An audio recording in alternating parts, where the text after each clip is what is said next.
Hey guys, welcome to the channel. Anyone new to the channel, please like and subscribe. It's good to be back. I've been gone for a week on holidays with my spouse, but it looks like the House of Commons is actually closed this week, but there are a few committees, so we will be streaming those committees. Well, we should be starting any minute now, so hold on to your seats.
This meeting to order. Welcome to meeting number 121 of the House of Commons Standing Committee on Public Accounts. Performant pursuant to the standing orders.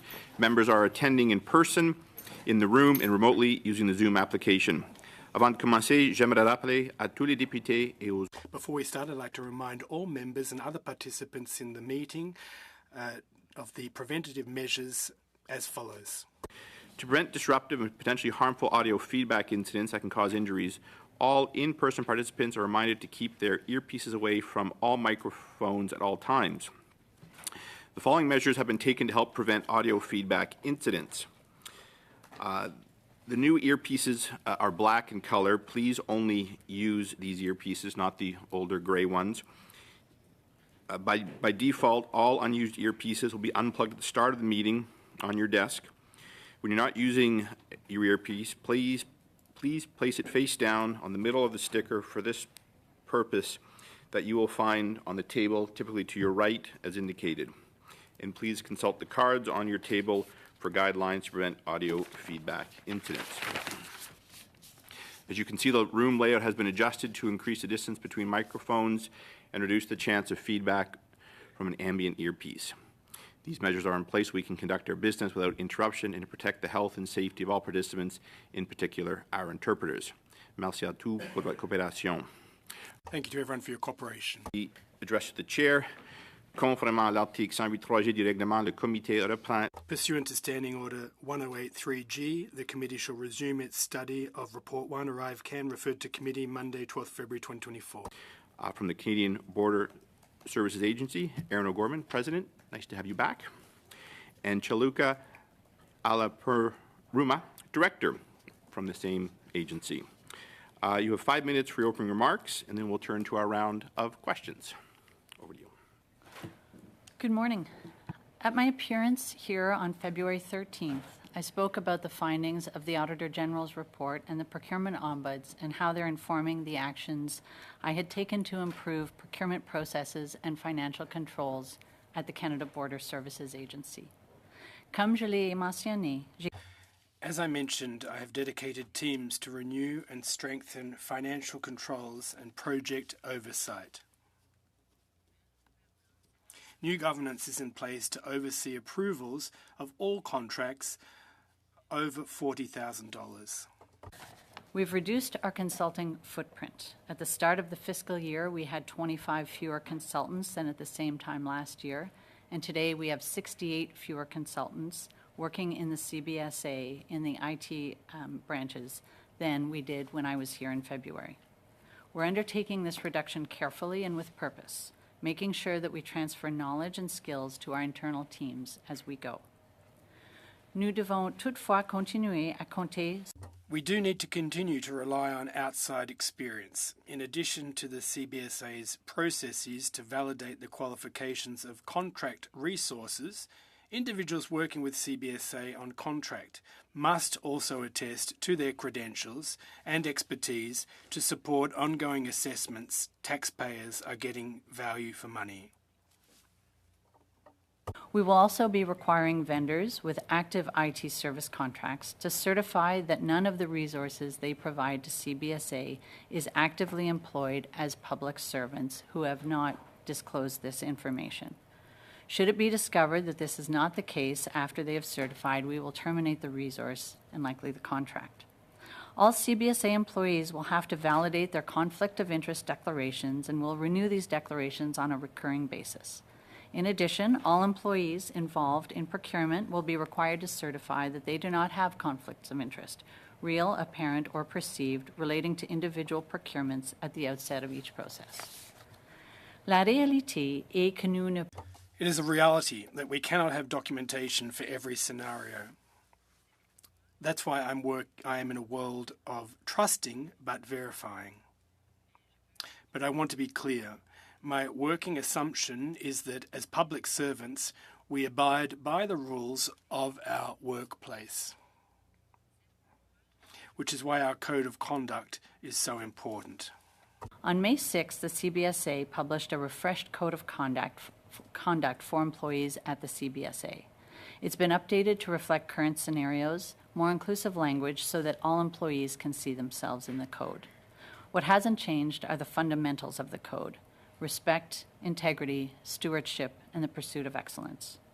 What also continues to guide us is the important mandate the CBSA has to serve and protect Canadians, and the professionalism and dedication with which CBSA employees deliver on this mandate every day across the country and around the world. Merci.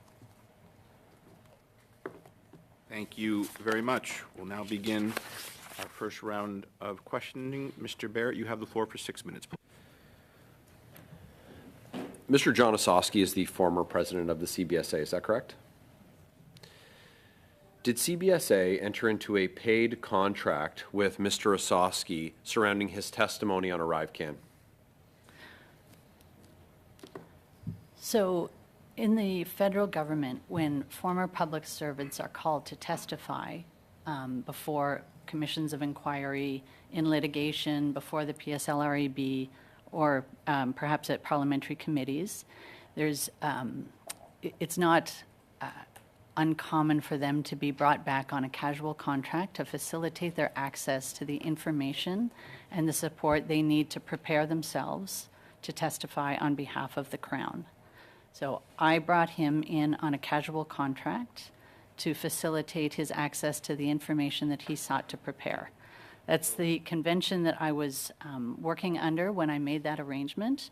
If it turns out that that was not required for him to access the information that he needed, I'll take responsibility for that. So, Mr. Osowski left the public service and now works for a big consulting firm.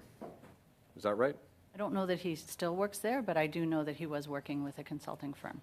Does PricewaterhouseCoopers, the firm that he was working at the time that you brought him on contract to get aligned before he testified at committee, were they doing any business with the CBSA, his firm? They weren't doing any business. I'm not sure I understand the comment about get aligned. He did ask for access to documents that he had had when he was in the position of president to We'll circle prepare back to for that, the, ma'am. We'll to circle back prepare to for that. the The testimony. question is does PricewaterhouseCoopers have any contracts with the Canada Border Service Agency? No. Do they have any contracts with the Government of Canada? I presume so. I don't know. I know what is happening in the CBSA. How much was Mr. Osowski paid? I believe he billed 1 day for his preparation for testimony, and that was approximately $500. So he billed. So he set the terms of the contract, the price for it. No, he was brought in at a certain level. I believe it was an EX1 level, but I'd have to confirm that. And then he signed a letter of offer that included conflict of interest declaration, and that would be the mechanism by which we would facilitate his access. What documents did he have access to? You'll have to ask him. I believe he's appearing on Well, I'm asking you, Thursday. actually. You're the president of the Canada Border Services Agency. You brought in someone who works for a consulting shop who does consulting with the Government of Canada, and you wrote them a check, and you wanted to get back to this. I'm very interested in who he met with. So I'm not going to ask Mr. Osowski, I'm going to ask you who he met with and what he saw, because this is really important. Because what it looks like to me is that we have a former executive who's involved in a massive scandal, a $60 million scandal, with a department that has investigations that include the RCMP kicking people's front doors in. I think it's pretty interesting that he's getting paid by his former employer. It looks to me like he was getting paid to get his story straight. So who did he meet with, and what documents did he see? And I'm asking you, not Mr. Osowski. Mr. Chair, I don't understand the insinuation about getting stories straight. As I just said, it was to access information that he wanted to review in order to prepare to come and answer the questions of this committee. So I'm not aware that he met with anybody other than the person that was obtaining those documents for him. They were not new documents. They were documents that existed when he was the president. Did any of them And require a security clearance? we validated that he has a security clearance. I don't believe any of the documents were classified, but again, I didn't review the documents that he accessed, but I can say that the documents Who would have done that due diligence to verify that he ought to be seeing the documents that he be seeing? They were that he saw? documents that existed when he was the president of the CBSA. So he had access to all of the documents that existed when he was the president of the CBSA? He had access to his emails, and then he requested specific documents to review. Would you table a list of those specific documents that he requested access to? Yes. And what date did this occur? I'll have to get back to you. You will you get back to us? Yes. Okay. And there's certainty that he didn't meet with anybody? I'm not aware that he met with anybody, but again, I think that question is best posed to him. Was he furnished with any information, briefing materials, talking points, anything of that nature? He wasn't furnished with any talking points. He did see material, as I have said. What was this material? Prep material for committee? It was documents that he wanted to review before coming to testify here. Yeah, I get that he wanted to see them. What I'm asking is what the type of documents were. So we know that your department prepares you in advance of your committee. So to say that he wanted to see them, okay, fine. I believe it's in your collective interest that you all were aligned on what he said when he came to committee, because this is a massive scandal that your department is facing, that your agency is facing. So did he ask to see the same type of prep materials that he would have asked to see when he was the president, like the alignment on messaging that the department was using? So there's no alignment and there's no messaging. Material, I asked for material to prepare myself. He wanted to review documents that existed when he was the president of CBSA to refresh his memory to come and testify. But again, he is coming on Thursday. I believe these questions are best put to him. Thank you very much. That is the time. Turning to Ms. Yip, you have the floor for 6 minutes, please. Thank you, Chair. Thank you to the witnesses for taking the time to come again to speak on behalf of CBSA. So, Ms. O'Gorman, did you learn anything new from Kristen First's testimony before the House on April 17th?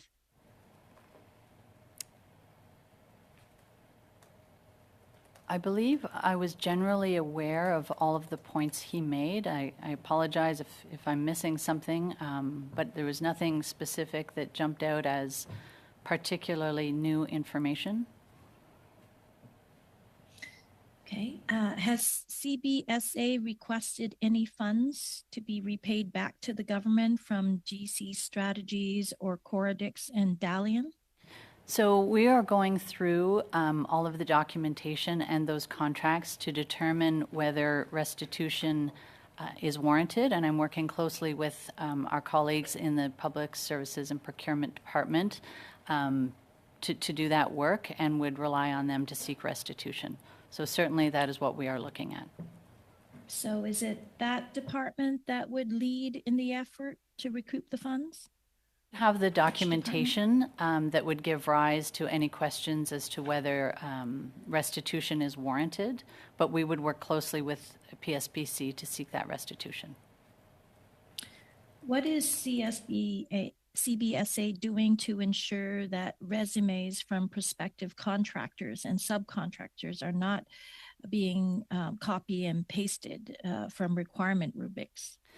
So two things, several things, but to that specific question that you've asked, we are having potential contractors attest to the CVs that are put forward to CBSA.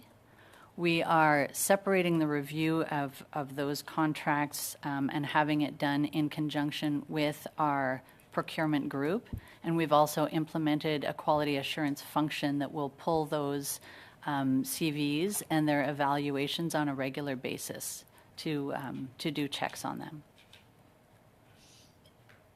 What is CBSA's policy or rules regarding work-related meetings with stakeholders and prospective contractors that take place off-site?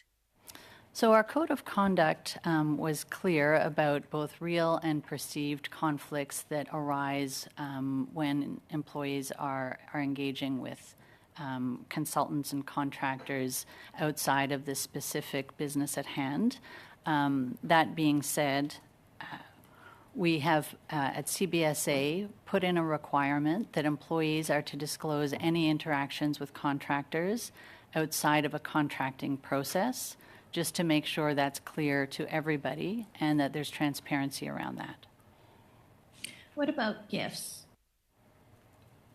The same, the code spoke to the receipt of gifts. Employees are not to accept gifts from contractors. There's a provision in the course of diplomatic relations where some kind of gifts can be received under a certain value and over a certain value declared, but that's covered in the Code of Conduct.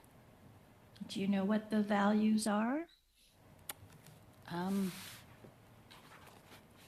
I can get back to the committee on that.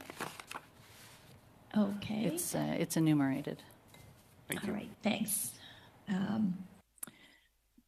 During Mr. First's testimony on April 17th, he explained that it is regular practice for contractors to replace resources at guidance of the client all the time, depending on whether there were discrepancies with their experience, whether they were not working very well, or whether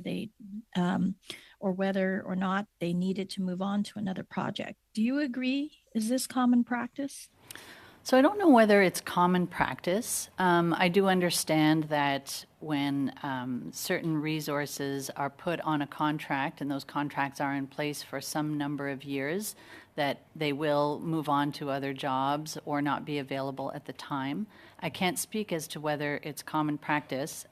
Certainly if consultants or contractors aren't performing, that's a separate issue, and absolutely we would seek to remove them from the contract and have somebody else. So I would see those as two different issues, but I can't speak to the frequency with which that takes place.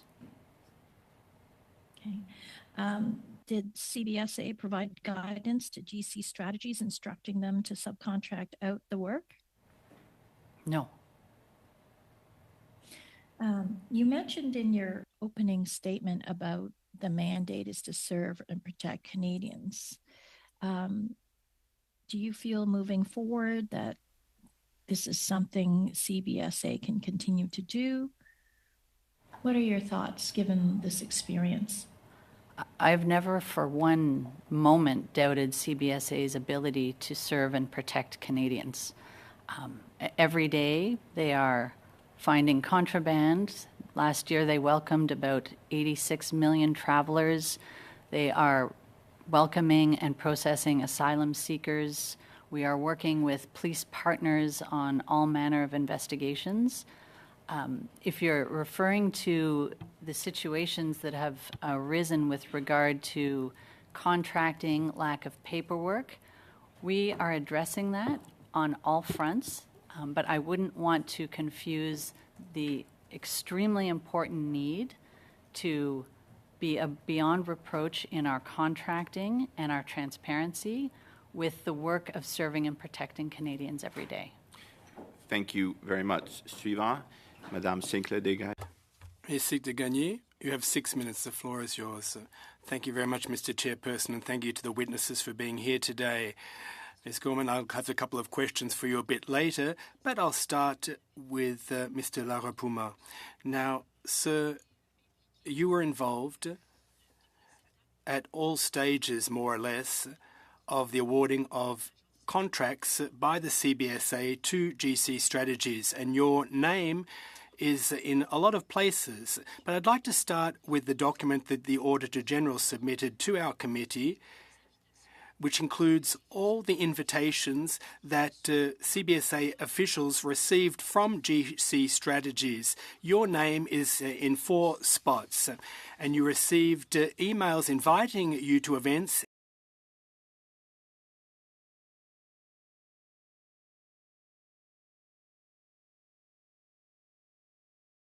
Mr. Chair, I did not attend any event in 2019. I did attend 2 events in 2020.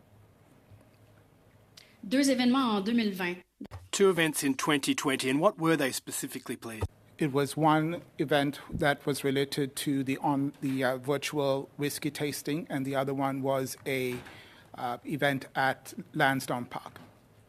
Qui d'autre était de l'Agence de services frontaliers présent? Who else from the CBSA attended those whiskey tasting events? From my recollection, Mr. Chair, my senior managers attended those events, as well as some of my colleagues. Pouvez-vous, s'il vous plaît, nous donner des noms? Could you please give me names? It was Mr. Utano and Mr. McDonald were my senior managers, and Mr. Steve Luzon attended one of the events, the whiskey tasting, and then the other attendees were consultants. Avez-vous personnellement? Personally, well, your superiors were at the event. Were others informed of these invitations at the CBSA? What I mean by that is, did you follow the code of conduct that you have to inform a superior when someone receives an official, a gift of some sort? I did not specifically inform anyone. My superiors were aware that I was attending. Pourquoi n'avez-vous informé personne? Why didn't you inform anyone? Is it because it's a common practice at the CBSA to receive gifts like those and not inform superiors? It's a common practice and therefore you don't need to inform your superiors of that fact? No, Mr. Chair, I don't think it is common practice. At that time, ArriveCAN was a very intense project. We were spending long hours working on ArriveCAN, and I saw this as a team celebration, and I wanted to socialize with some of my teammates. Pourtant, vous avez And yet, I imagine you've read your code of conduct and that officials are not entitled to accept gifts, especially not from consultants. Could you please tell me the date, ballpark, the month, for example, that the whiskey tasting took place in 2020? Mr. Chair, I will have to get back to you on the exact date. I do not have it. And Est-ce que vous savez à peu près c'est à quelle saison? Ballpark? What season, for example? Spring, summer, fall? It was in the spring, Mr. Chair. Donc, autour du 20 avril. So, at about the 20th of April, when a multi-million-dollar contract was awarded to GC Strategies. Well, on the one hand, we have a multi-million-dollar contract that was non-competitive that was awarded to GC Strategies. And then a number of officials from CBSA, and I'm including you in that, sir, you were invited to a whiskey tasting and no one saw fit to declare that invitation. You think that that's common practice? It's quite normal? Do you regret, first, agreeing to the invitation, and second, not informing your superiors, not only your senior manager, but the director of the agency? And that was my next question. But first, do you regret having agreed?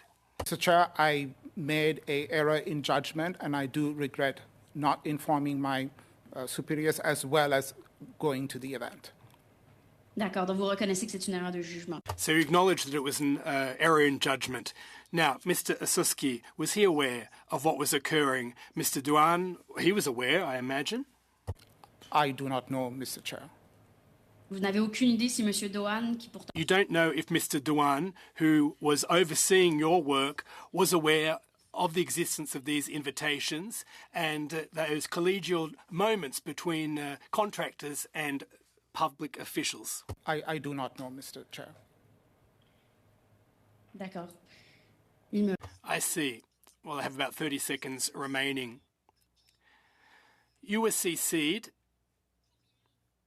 on an email between Mr. Utano and Ms. Juragan from Public Services and Procurement Canada regarding the misgivings that they raised about the awarding of non-competitive contracts over a 3-year period that Mr. Utano had pushed for.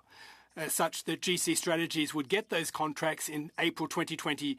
You were CC'd in those emails. At any point in time, did you say to yourself, well, Public Services and Procurement Canada is right, this contract should not be non-competitive, that we have time to send out a solicitation, a call for tenders, and especially given that it's such a large amount of money, it's not proper to have a non-competitive process. At any point did you say to yourself, this is not right? Did you have a discussion with Mr. Utano, or did you close your eyes to the matter? Mr. Chair, I was not involved in the contracting processes at all within CBSA. My role was to lead the technical development of the application. Monsieur Et voilà, Allaire, non, vous êtes en copie. désolé, madame. Sorry to cut you off. Your time has run out. Mr. Desjardins, you have the floor for 6 minutes, please. Thank you very much, Mr. Chair, and thank you to the witnesses for being present today. I'll start with the CBSA regarding the conditions that the president, the union president of the Customs, President Mark Weber, who gave testimony to this committee and highlighted some of the key issues that are persistent within the CBSA that have led to conditions for a scandal like ArriveCAN to be possible. A number of the number, he made very clear, of supervisory officers exceeded the number of border officials. So it's very management-heavy work environment, resulting in extreme workloads for those at the front lines, and of course, those at the supervisory level not necessarily having to be directly supporting that work. There was a lack of consultations with the unions and the employees regards to this kind of application, the ArriveCAN app. How can technology replace border officers when Canadians' data privacy and safety is involved? So I've spoken to Mr. Weber about the concerns he's raised about the span of control, and those conversations are constructive and ongoing. And of course, we have many different workplaces and work locations and situations in the CBSA. The Toronto Pearson, many BSOs, remote ports of entry, only a couple. And so it's hard to put a number on span of control. Sometimes there are fewer people under a chief or superintendent, but just by virtue of where it's located. But I don't want to undermine his concerns, and I remain happy to have that dialogue with him. He certainly has a perspective that I'm interested in. I don't foresee technology ever replacing border service officers. The fact is, right now, people do put their information into the kiosk or through advanced declaration. What we are aiming to do, however, is free border service officers up to do the higher value work and targeting than collecting papers and keying in information. So I don't want to speak for Mr. Weber and his team, but that's where I think we can have a constructive dialogue on where we are using technology to allow people to focus on the higher threats. No, thank you for that, Mr. O'Gorman. I think where unions, particularly public service workers, are concerned, when we've seen a pattern of this concern, particularly in the last government's scandal with the Phoenix pay system, we've seen public servants actually lose their job in favor of an application that just doesn't work. And in this case, I think it's very reasonable that the president of the Customs Union is concerned over the fact that there could be a more heavy reliance on this. And the Auditor General makes a point of this in Exhibit 1.2 of the audit of ArriveCAN in relation to the continued heavy reliance on external resources to develop ArriveCAN, particularly from the periods of April 2020 to March 2023. You can look at that report, page 7. How is it, what evidence can you suggest to public servants and those of the union that you are in fact trying to reduce the reliance on external resources, given the fact that the most recent application, ArriveCAN, relied so heavily? Thank you. I do not foresee CBSA needing fewer border service officers. The fact is, travel volumes are increasing, commercial volumes are increasing, efforts to... But to make the apps, sorry. Just clearly on the apps. Like on technological development, there's an increase in reliance on external resources. Do you have a plan to actually begin the work to see CBSA have these kinds of public servants within the CBSA as an example of how you can rely less on external contractors. Looking at an appendix, for example, just a seconded document we asked for evidence, Appendix B, contract values for GC Strategies, Dalian, and Cordix. This is a new document since you've been present in this committee. We asked in this committee for information in relation to these three companies that have just a few or a handful of individuals within them, and it reported that since January 1st, the period that we seconded supply for, 2011, that the CBSA was one of the main external contractors, external receivers of contracts since 2011. As a matter of fact, the former company, Cordix, which helped the former government, in the CBSA in particular, took in almost $42 million worth of contracts. It doesn't seem to me like you're actually taking the work of, or undergoing the work of trying to reduce this reliance. It's been going on for over a decade now. As I said in my opening remarks, I have actually reduced the number of contractors to the tune of 25%, and several since I appeared here last time. We have 180 systems. Most of them are legacy, and so what I don't want to do is precipitously decrease our reliance on the few people that know COBOL and then find ourselves unable to address a system problem. So we're doing it deliberately, but we're actively doing it. And our senior level 1 committee is reviewing every contract before we put it in place. I appreciate that, Mr. Gorman. That's the answer I was looking for in many ways, was the evidence that you're doing this work and that it's going to actually happen, because this continued reliance creates a vulnerability. And like I said before, since 2011, almost $1 billion worth of contracts have went to shady insiders between both governments that have existed in that period of time. My last question is, what consultations have happened with the unions in light of this scandal, and what lessons learned, key lessons in particular, that you can share with the union that would actually create some confidence that, one, there will be reduced reliance, and two, that their skills will be respected? So this, the issue of what you're talking about, and particularly ArriveCAN and information coming to light, does come up at our union management meeting, but the unions are consulted on any initiatives, including our current Traveler Modernization Initiative, our CARM initiative. So I believe there's good and frequent and open dialogue with employees and bargaining agents and representatives on an ongoing basis. But always happy to add more if the feedback is that these aren't sufficient. Very much. Beginning our second round, Mr. Nudie, you have the floor for 5 minutes. Mr. Chair, and through you, thank you to our witnesses for joining us here today. It appears that Mr. Ozowski was only invited back to be a contractor with CBSA after he was caught in a fib, telling the committee that he had never met with GC Strategies, yet we know that that was not the case, that he had in fact met with GC Strategies and Christian Firth on a Zoom call. But my question to you is, was Mr. Ozowski hired as a casual employee or as a contractor? Casual employee. So he was a casual employee, which means that you as CBSA president, are responsible and accountable for his actions. Is that correct? Yes, I signed the letter of offer.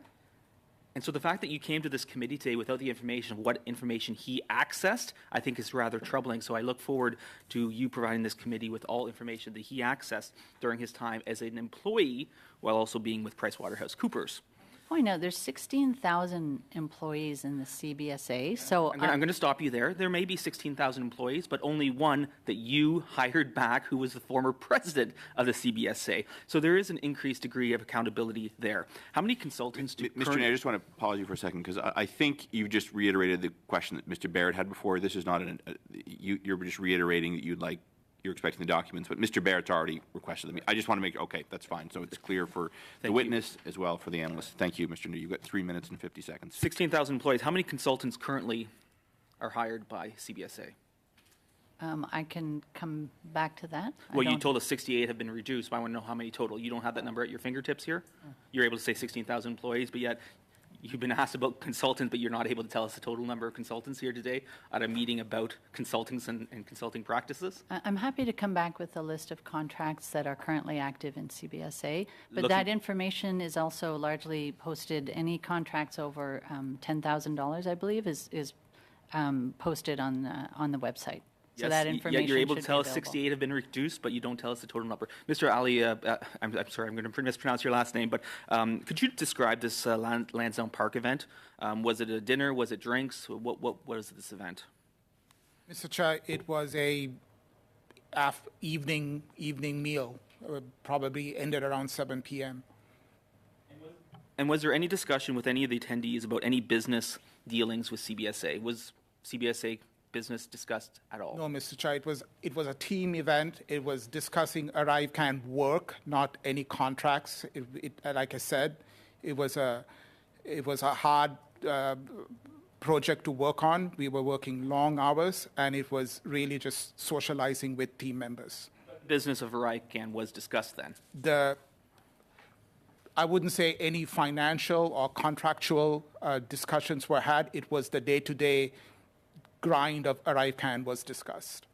The Conservative Party introduced an opposition motion calling for the recollection of funds paid to contractors who did not actually no work. Ms. O'Gorman, you mentioned in the response to a previous question that you were working on it. Are you recommending that any of those funds be reimbursed? So absolutely, if we've found contractors who were paid that did no work, we will absolutely work with PSPC. You're saying if. I want to know, have you recommended any funds be reimbursed? Not as of yet. We're going through the material. To whom did Fred Gaspar report when he was vice president of CBSA? Me. Why did he leave CBSA? He had an opportunity at Transport Canada, and that's where he works now. From December 2nd to December 8th, 2022, Mr. Gaspar took a trip to Bahrain. Are you aware of this trip? I believe that was in the context of the World Customs Organization. Are you aware if he did anything else while he was on that trip? No? Did he undertake any personal business while on that trip? I don't know. Did he attend the World Cup while on that trip? I have no idea. You never asked him? You never asked why inflated costs were incurred for a trip to that region of the country during the FIFA World Cup, and you didn't ask if it was perhaps because of an interest in seeing a World Cup game? I don't... There's a WCO meeting. He would have attended as our representative. If he took extra time on his own cost to see and do something else, I don't believe that that is out of bounds. I don't know if he went to see the World Cup, and if he did, I'm not sure that that would be inappropriate. Well, at tens of thousands of dollars, Canadian taxpayers might disagree. But So- could you so, no, provide Mr. us Chair? with, could you provide us with a list No. of all meetings that he undertook while in Bahrain? Mr. Chair, I think it's important to not let it stand that without any evidence, and any evidence that I've seen, that somebody's accused of spending taxpayer money on personal activities. I'm not aware of that. If there's information to suggest that, I would be interested in seeing it. I am happy to furnish the meetings that Mr. Gaspar attended while he was at the WCO. If he met other people on his own time, then that's a question for him. But I have not seen anything to see that he was using taxpayer dollars to do inappropriate things. If that's the case, we will look into it. But I think it's important not to let that accusation hang out there without any further information. Thank you, Ms. Gorman. As is my custom, you had the last word. I'm sure we'll return to this. Up next is Ms. Shanahan. You have the floor for 5 minutes, please. Oh, pardon me. Excuse me. The clerk was trying to get my attention. Ms. Bradford, you have the floor for 5 minutes. Pardon me. Thank you, Mr. Chair. For Ms. Gorman, is CBSA reviewing Diane Daly's involvement in the ArriveCAN procurement process since Christian First questioning in the House of Commons on April the 17th? So just stepping back, as the committee's aware, there was a set of allegations put forward by a company called Bottler AI. Those allegations were examined by our Professional Integrity Division, who has undertaken various investigations relating to that. Diane Daly was involved. At this point, I don't know the status of the investigation and whether she is being investigated or whether she is a witness. Thank you. Are there appropriate uses for subcontractors in procurement? I'll say this. Certainly, there is a demand for companies to gather resources and take those resources and bid on contracts and furnish those resources to help departments carry out certain activities, and that is particularly common in the IT space. And there's a certain amount of overhead that's offered by those companies that the individuals either don't have the capacity or interest in doing themselves. And I believe that Public Services and Procurement is well placed to testify to that, and they have. Questions that have come up for me is when those often small companies will subcontract to multinational firms. I don't understand why that would happen. I'm not suggesting it is offside or illegal, but I do find that questionable when the value added of the companies, of the resourcing companies, is to deal with the overhead of bidding, why they would then subcontract to major firms. So I think transparency around that would be very helpful, but is it offside to subcontract? No, it's done. And again, the value added of some of these companies is to do that subcontracting, but why a two-person company would subcontract to a multinational, I don't understand that. Okay. Now, does consulting with companies occur before a contract or RFP is issued? So again, I'm not the contracting expert, but my understanding is that a company would gather resources and with those resources bid on a request for proposal that's put out, and they would align those resources with the type of skills that are being sought through the request for proposal. So why was KPMG selected as a subcontractor to GC Strategies? As I said, those are the types of questions. As I have gone through this, the material and the information that has come to light, I've had that question as well. I don't know that it is not permitted in the contracting rules. These are commercial relationships between companies, and there is one accountable company who holds the contract and is responsible for the resources that it furnishes. But again, I can understand the questions, and like I said, I've had the questions as to why large companies would be subcontracted. Perhaps there's resources that work for both of those companies, and again, I don't have insight into those commercial relationships, but I understand that there's a lack of transparency in explaining those relationships. And why was the CFO branch of CBSA not made aware of PSPC's recommendation to execute a non-competitive process with the second of GC Strategies contracts? As I've testified, for some reason, CBSA had a system where if the contract was being let by PSPC, the IT group would deal directly with PSPC. That's not a best practice. That has stopped since I have come to the CBSA. Everything goes through our procurement group. They do a challenge function and they interface with PSPC. So I don't know if it was like that because it was during the pandemic and people were moving fast, or that's how it was set up, but that's not how it happens now. Okay, Mr. Chair, how much time do I have left? About 10 seconds, so a very quick question, please. Okay, yeah, no, I'll defer. Okay. Finished. Thank you. Thank you. Suivant, c'est Madame Stéclin-Desgagnés pour 2 minutes 30 secondes, s'il vous plaît. 2.5 minutes, Ms. Stéclin-Desgagnés. Thank you, Mr. Chairperson. I'll continue with my questions for Mr. Leperma. Mr. Utano, during the entire contracting saga at GC Strategies, had a number of exchanges with Public Service and Procurement Canada about the nature of the contract to be awarded to GC Strategies. And you were CC'd, sir, on many of these emails. I have them here from 2020, 26th of March 2020 to the 26th of March. And Ms. Duragan from PSPC questions the use of the national security exemption, which is part and parcel of the contract. Now, you were CC'd. At any point in time, did you say to yourself, Well, something's awry here with the way we are awarding non-competitive contracts that are multi-million-dollar contracts by invoking the national security exemption when these contracts are for 3 years. You were CC'd. You contributed to the conversations. Did you ever wonder about that? Mr. Chair, I did not have any reason to think that there was anything wrong happening. My role, again, was to lead the technical development of ArriveCAN, and there was a team responsible for procurement. And I was CC'd in those emails for information purposes only.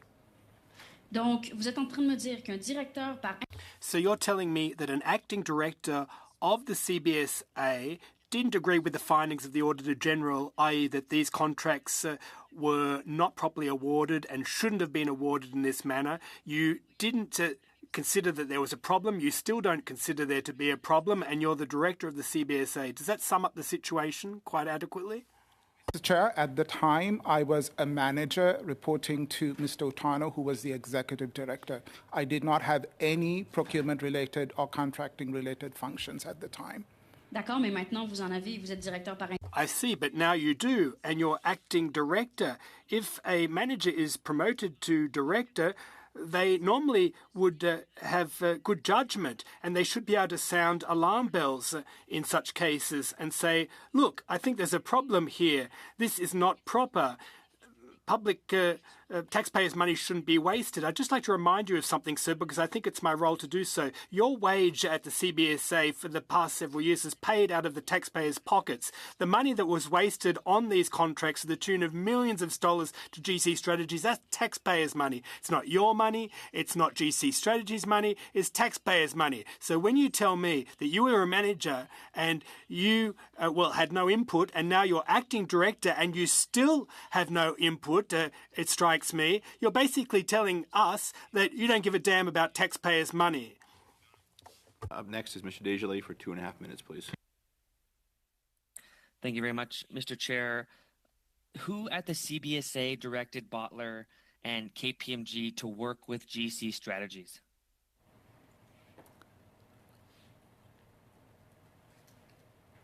So my understanding is from some of the documents that I've seen that was from Mr. McDonald, but I'm waiting for the outcomes of an ongoing investigation, so I'm not comfortable saying that without a final assessment. It seems to me that internal lobbying networks have largely corrupted the CBSA in this instance. Given that there's an ongoing investigation, I believe that's in some evidence an admission of at least some or partial truth to that fact. Wouldn't you agree? I'll take issue with the corruption comment. I don't know that I've seen evidence of corruption. I've seen evidence. Well, I can remind you of the evidence of corruption. For example, the CBSA paid $33,222 of legal bills for Mr. Cameron McDonald to prepare for a committee appearance at the Operation and Government OGO Committee to talk about his public service job. That's an annual salary for many Canadians. You know, that's a lot of money, and to put it in other ways.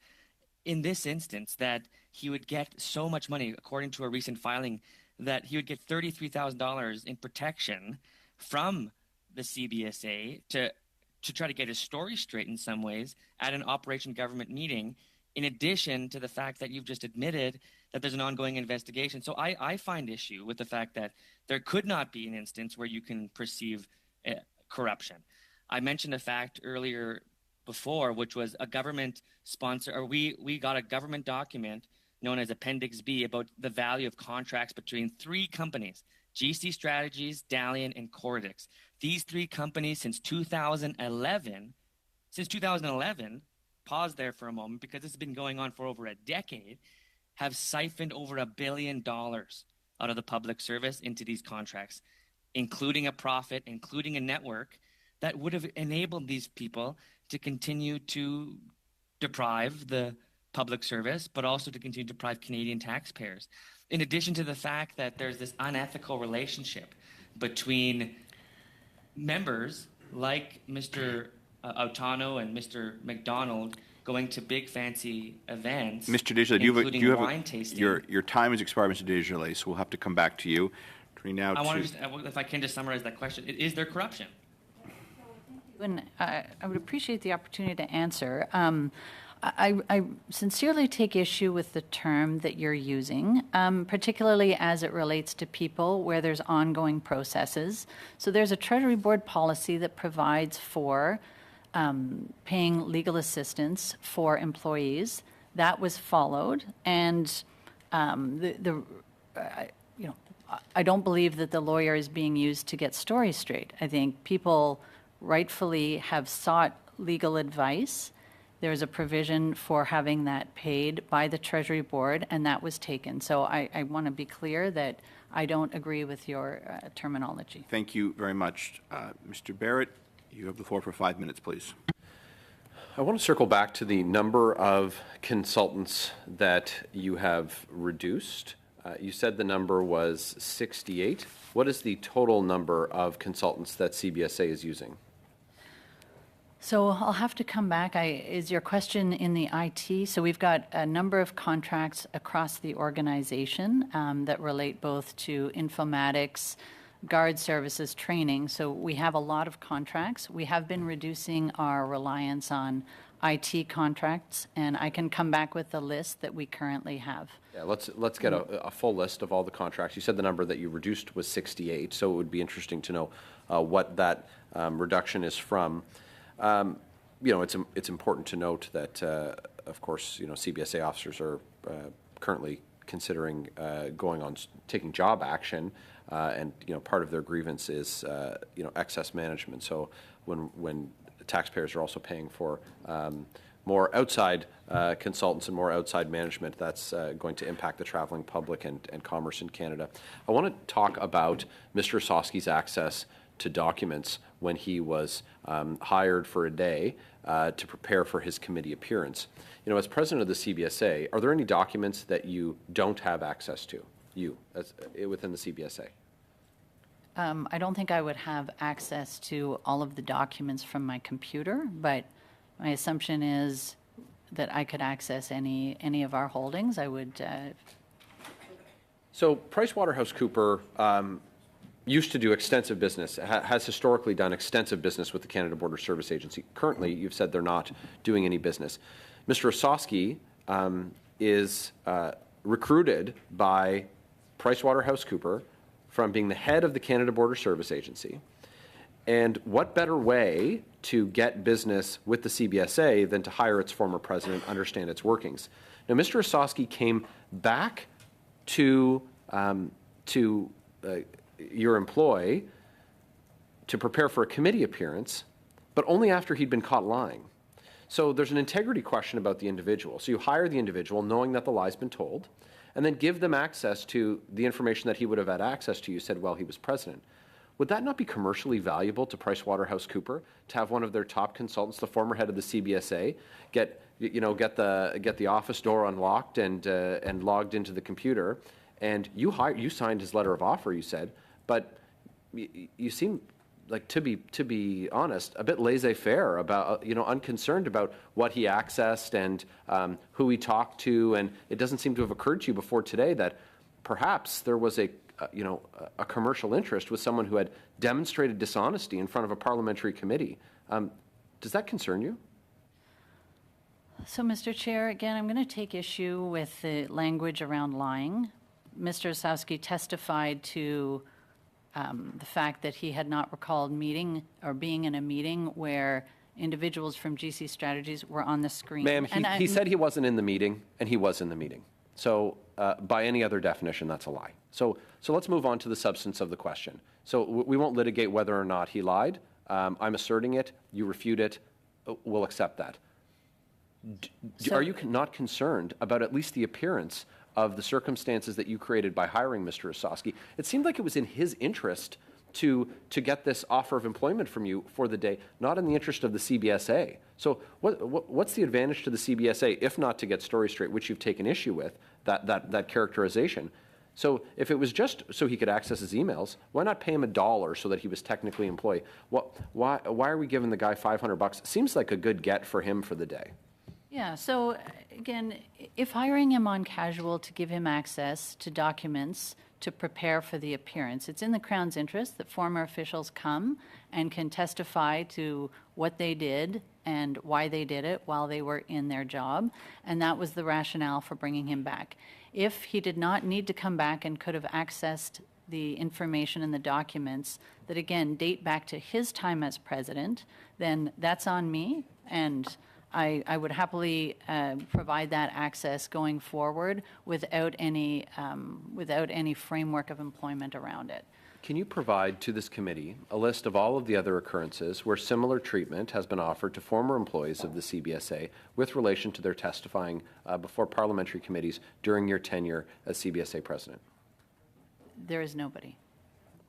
So special access, it seems like special treatment for But Mr. Osowski. there haven't been retired people who are former officials invited to the committee.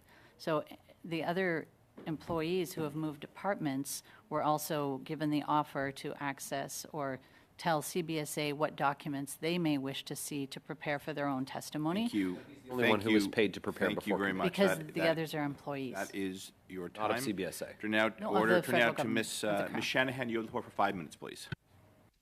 Well, thank you very much, Chair, and I want to thank the witnesses, especially Ms. O'Gorman, who has appeared before this committee before, who has answered all questions from members here on this very important matter of ArriveCAN, and which, of course, is being addressed in a number of other committees as well. For my part, I feel that I have really asked all the questions that I need to ask, but we have the witnesses here today, so I would like to perhaps give Ms. O'Gorman a chance to clarify any issues, any questions that she hasn't had a chance to do. Starting with this question of reimbursing former employees when they're called back in front of committee. Ms. O'Gorman, can you tell us how that works and why this is done in this way? So I'll share my understanding of it, is that it is a practice when former officials are called to testify, as they are in litigation after they've retired, as they are at the Labor Relations Board for grievances after they've retired, and in this case, an individual was called to testify before a parliamentary committee after he had retired. It's in the Crown's interest for those individuals to come prepared, and in order to prepare, sometimes they require access to documents to refresh their memory of activities and decisions that were taken and rationale while they were doing the job.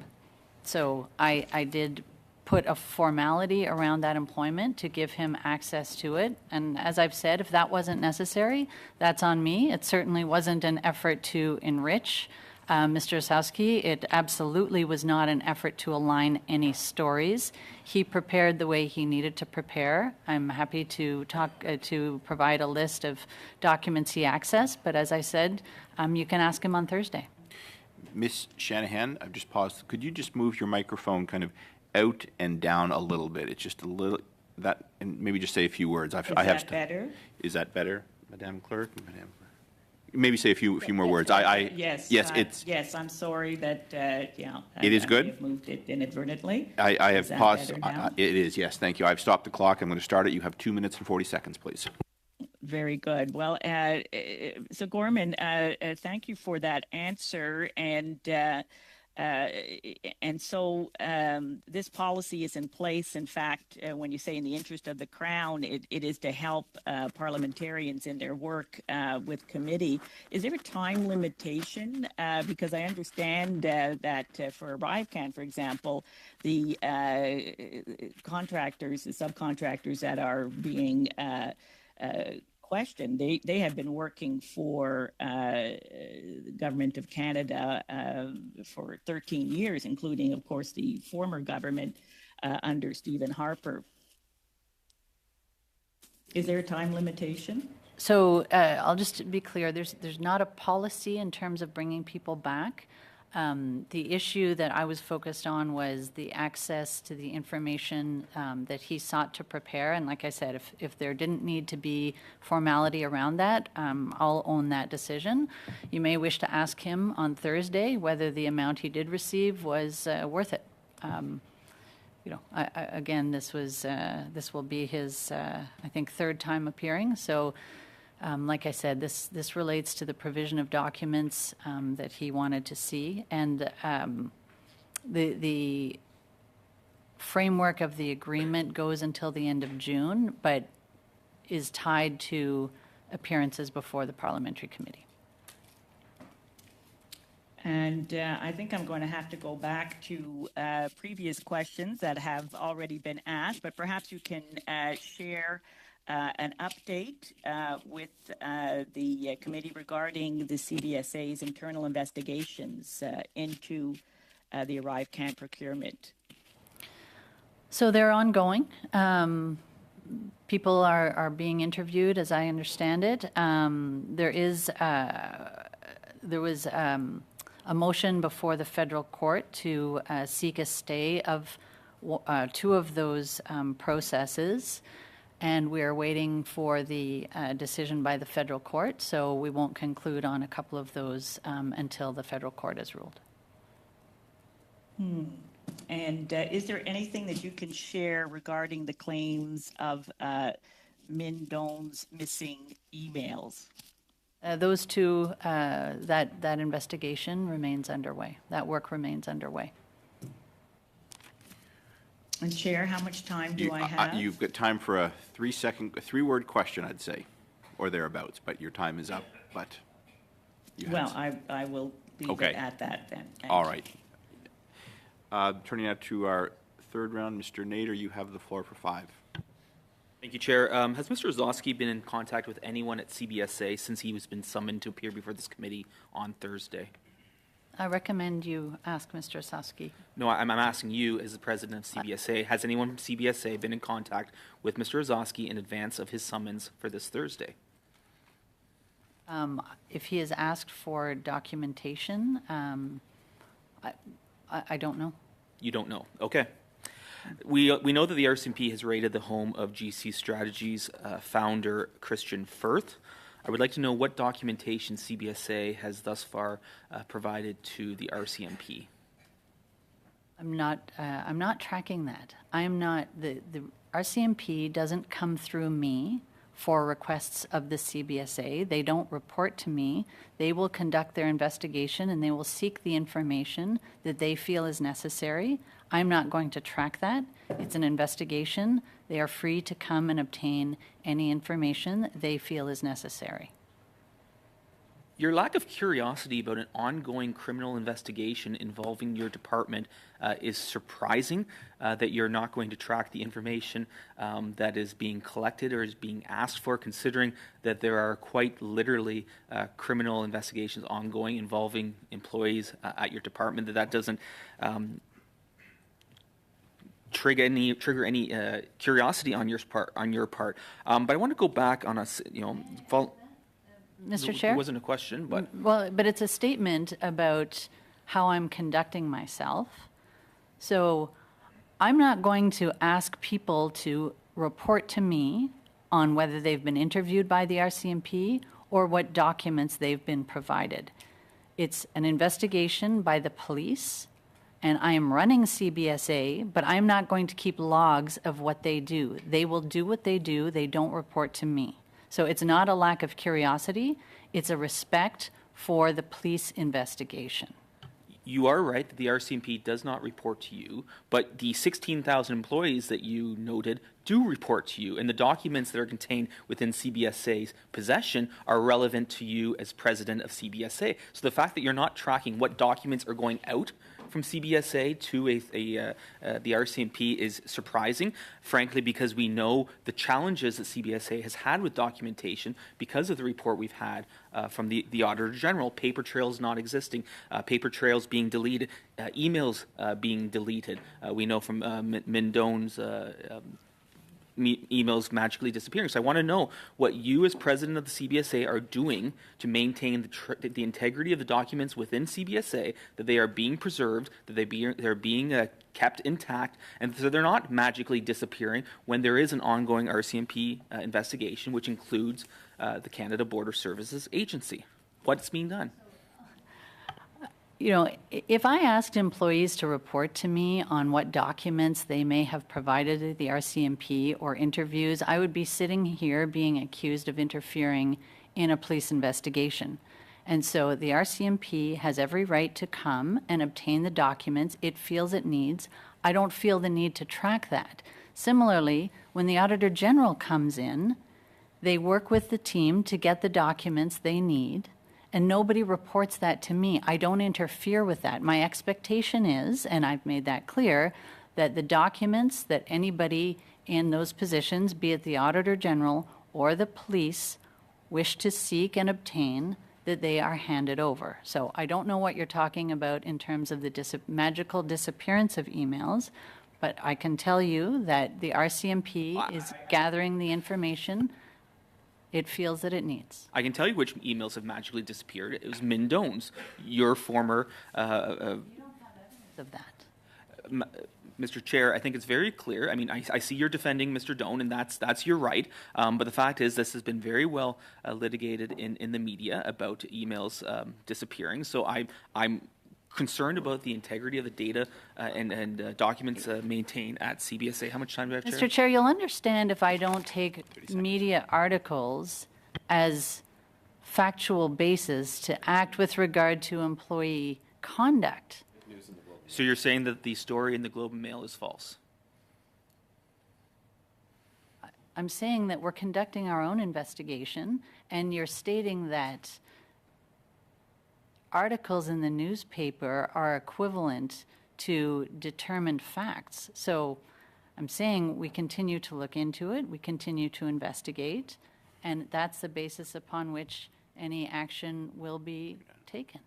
Thank you very much. Up next is Ms. Khalid. You have the floor for 5 minutes, please. Thank you very much, Chair, and thank you to the witnesses for being here today. I was listening to a lot of the questioning here by my conservative colleagues, and it always, astounds me as how they never let the facts get into the way of their political jargon that they really put out there. I mean, for example, just today we heard that Bahrain was the place where the World Cup and nefarious things happened, but actually the World Cup was in Qatar. So I'm not really sure how that really plays out with the narrative of Mr. Nader. But again, I thank you, Ms. O'Gorman, for being here today and for answering questions yet again on this important topic. And I think the sentiments of the committee are very much the same, in that something happened here. Taxpayer dollars were used. We are trying to get to the bottom of what happened and how can we improve the process. And I think that your open and honest testimony here has been quite inspiring. So perhaps I'll start with asking you. I know the last time you came here, you talked about the CBSA's plan moving forward. So perhaps you can start by giving us an update as to what the plan has been as a response to the Auditor General's recommendations. Sure, thank you. So we've made 22 commitments. I had commissioned an internal audit as well, and that's underway, and that's also informing commitments or giving rise to commitments to address some of the gaps in the processes that existed in the department. So I can group it into a few categories. One is training and guidance. It needs to be ongoing. We have I required retraining of executives and managers with delegated authority, and we continue to put out improved guidance. Quality assurance and controls, our second line of defense, as it were. I don't want to keep finding about gaps through our audits. That's an expensive way to find out that we don't have coverage and that our documentation isn't in order. Conflict of interest, I indicated that we've also done some work on that, both on the side of contractors and employees. Organizational changes. So I've mentioned a few times because it is quite significant in terms of the operations of the department, which is contracts going through one by one to a senior review committee. That's giving rise to a lot of discussions about whether we even need contracts in some cases, reprioritizing what we need to do, and then bolstering the capacity of our internal procurement team. It's increased by 20%. Credit to that team that the attrition rate has decreased to 7% from 35%. So we have a very engaged and knowledgeable team that's fanned out across the organization to support other divisions and sectors in their procurements. And then improving our information management practices. So the policy is quite clear on documents of business value. I don't think there's business value in having 18 emails back and forth versus decision documents that are clear and can be found with all of the other relevant documents, be it in a procurement file or investigation. So those are the areas that we're working across. We're more advanced. We've completed 9 of our commitments and should have the rest done in a year. But it also speaks to the culture. It's not about new rules and processes. It's about fewer priorities. It's about exposure to where we're going in terms of contracting, where we need contracts, discussions about what we can do internally. So it also is happening at the level of the culture of the organization. Thanks very much for that. And I always wonder about the role of the Procurement Directorate. I mean, in a recent article, we found that the organizations or the companies that the Conservatives are really going after, to trying to connect to corruption and to the Liberal government, were actually brought in by the Harper Conservative government. So 13 years ago, and have then continued the process. So perhaps you can maybe shed some light on what is the role of the Procurement Directorate at the CBSA, and how new is this, and how does this go beyond governments of the day, and is there actual corruption that's happening here by ministers or by the Prime Minister? So the procurement group has always existed. It existed in a smaller form, and as I've testified, it existed in a way that they were not the point person on all of the procurements. So that's changed.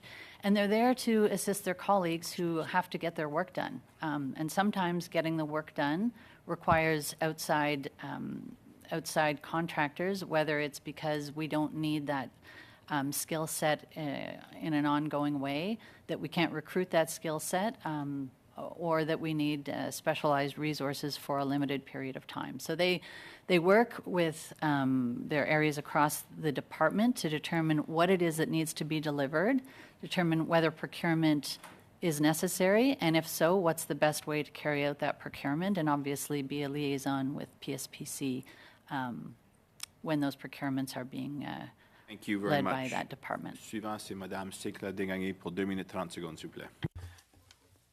Ms. Sicle-Degagné. Thank you, Mr. Chairperson. Ms. O'Gordon, this question is for you. We listened to your testimony. There's been a number of questions. I don't think it's a matter of which documents you'll be submitting to the RCMP.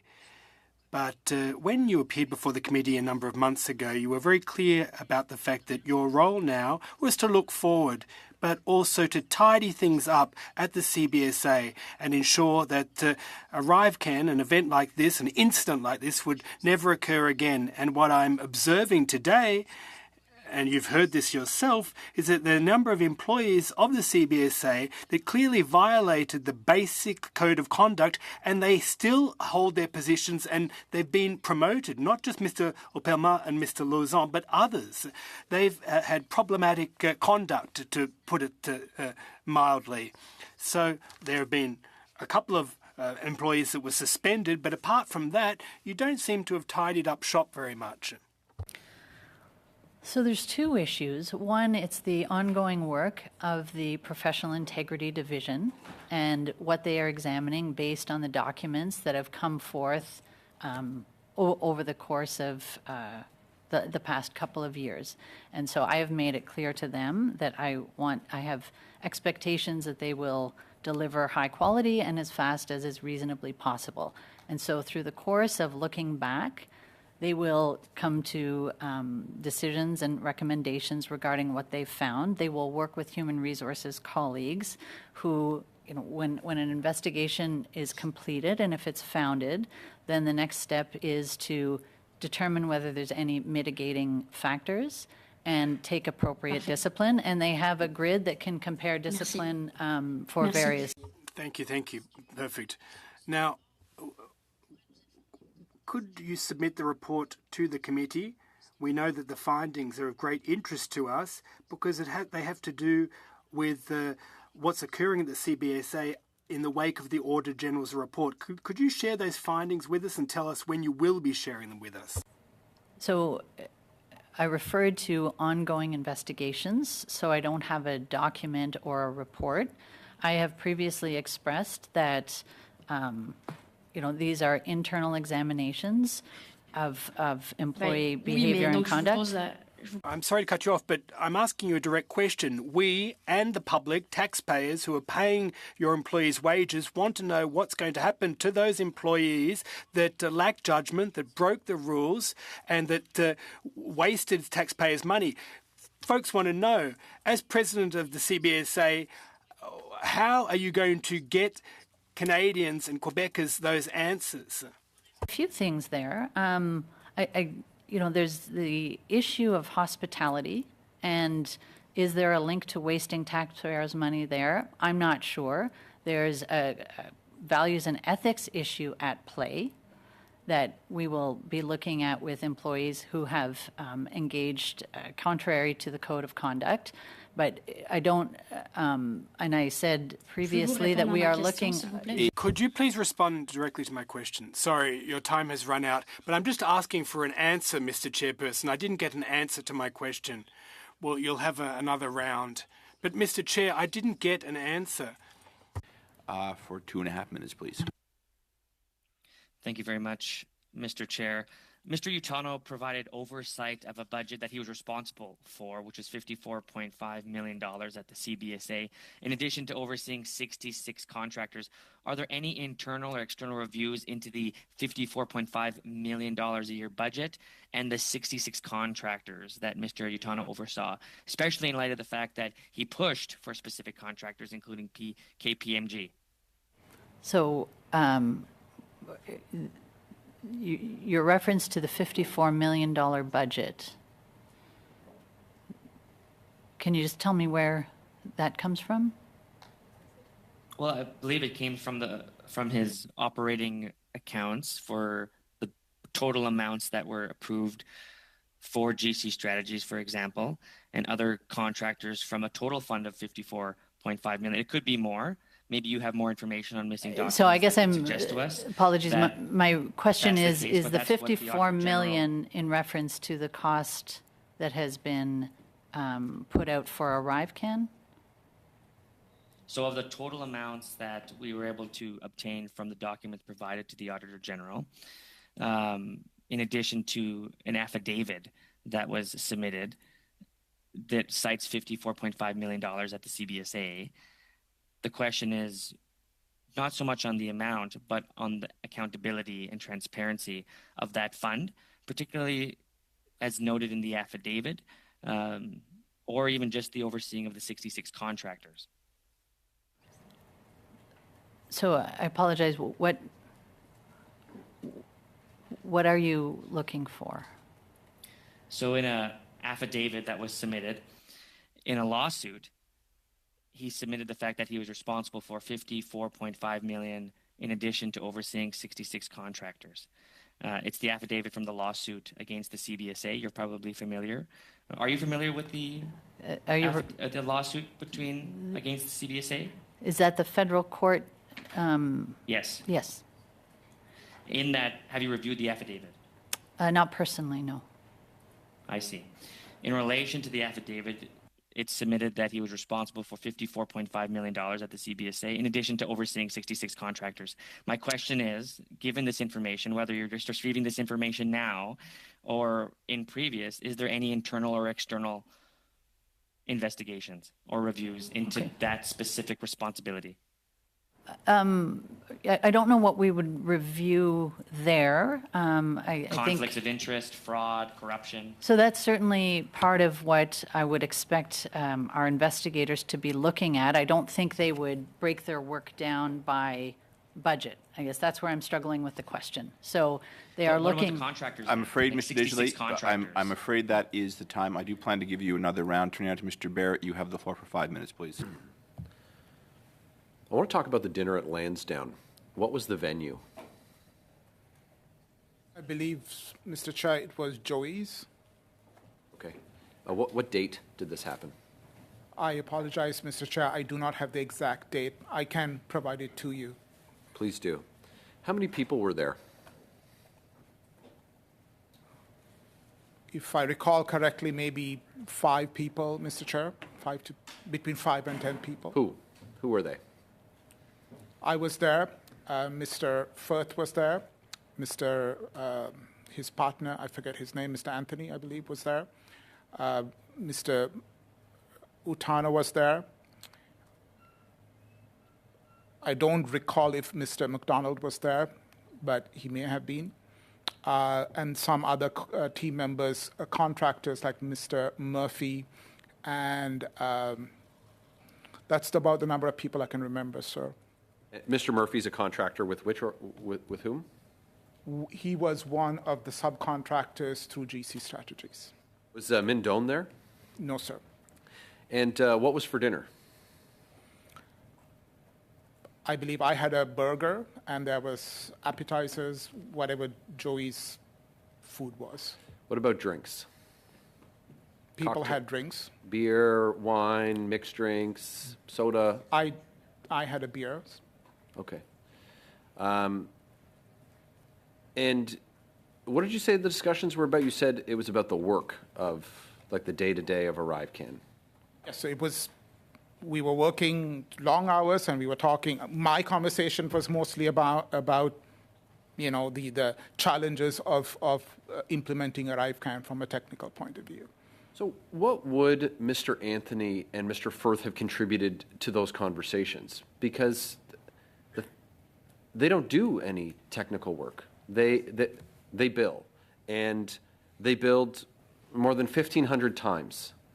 So their business is contracting. It's not IT work. So there was no grind.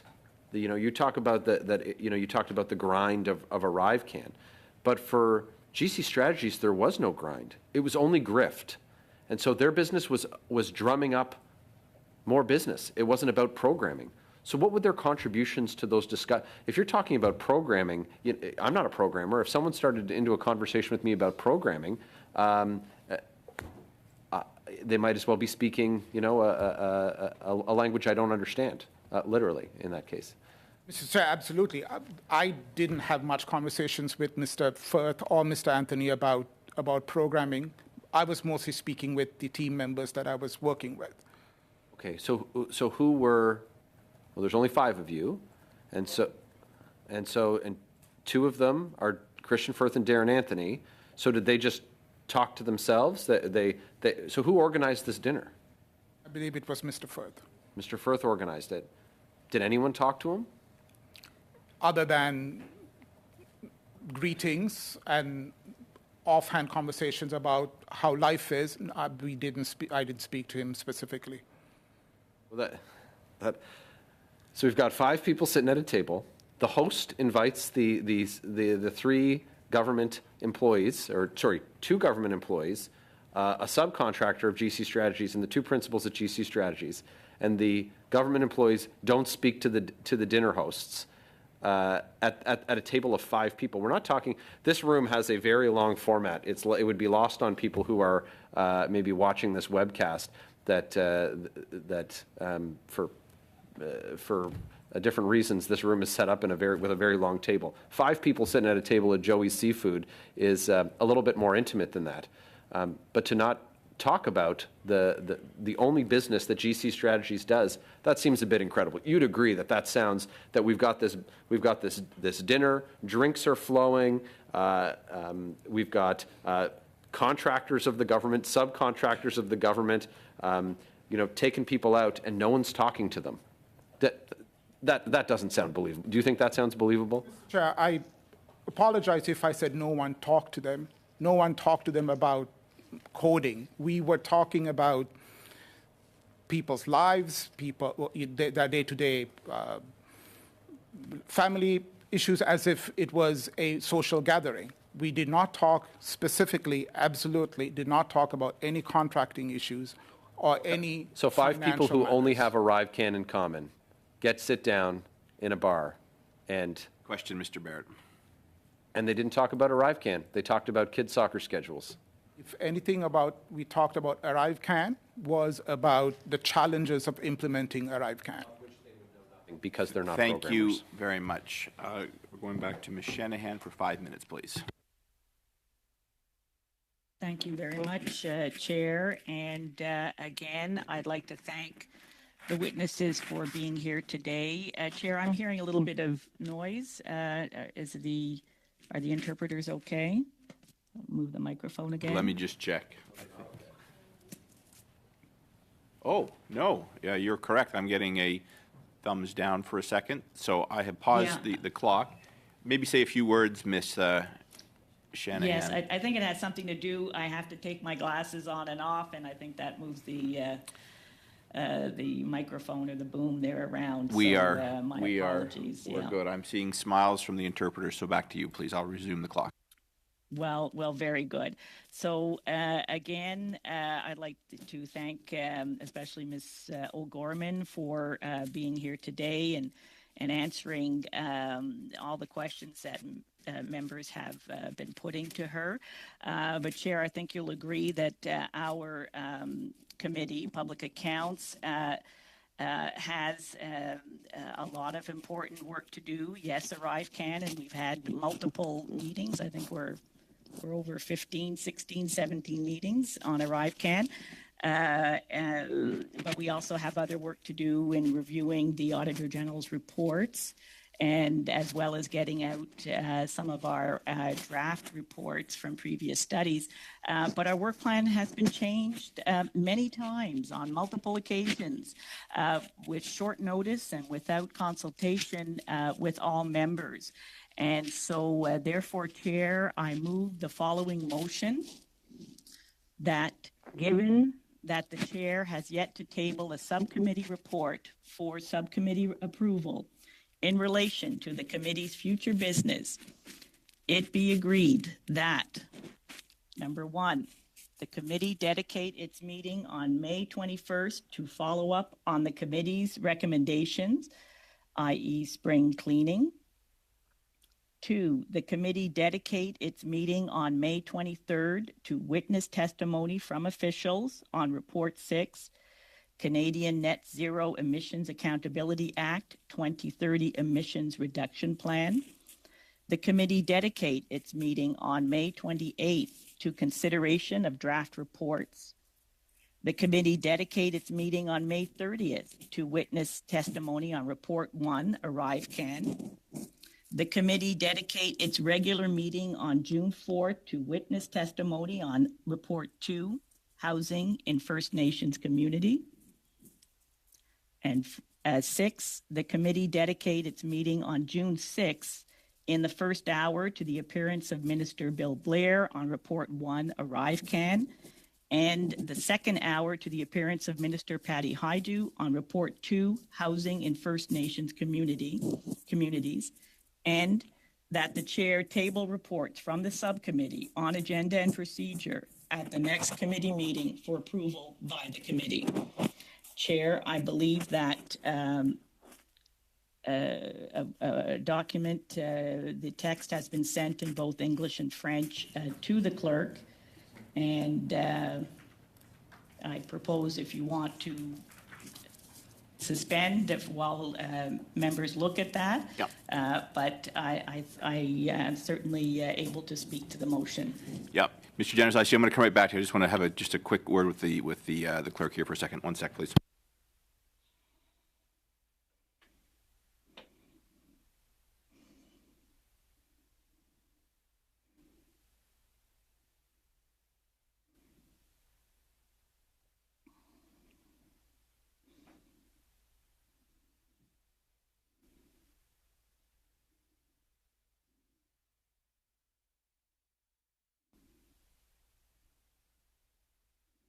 Anyone new to the channel, please like and subscribe to help support the channel.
Thank you. I see hands up. Ms. Shanahan, so we're not in committee business currently. Your motion certainly is noted, with a small edit from the clerk, which I will get to at the appropriate time. So you're welcome to bring this up when we get to committee business after hearing from the witnesses. So for this is not a matter at hand motion, so I will rule it out of order so we can get back to our witnesses and then come back to committee business as per the schedule. Point of order, Chair. With all due respect, I challenge that decision. This is what we do. That is your certainly your right to do it, and I will. So technically, you're right, Mr. Barrett. You cannot move a motion or point of order, but as the mover of the motion, she does have the floor to respond to me. So, Ms. Shanahan, just say I challenge the chair without the point of order. I challenge the chair. Very good. All right. On this decision. Roll call, please. Thank you very much.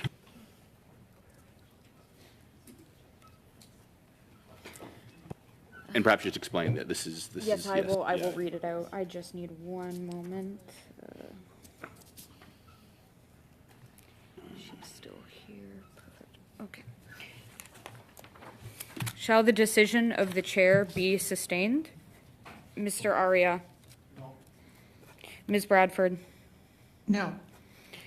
Ms. Khalid? No. Ms. Shanahan? No. Ms. Yip? No. Mr. Nader? Yes. Mr. Barrett? Yes. Mr. Brock? Yes. Monsieur Blanchette-Jonca? Oui. Mr. Desjardins? think it's Miss Blady. Oh, Miss Blaney, my apologies. Yes. I vote no.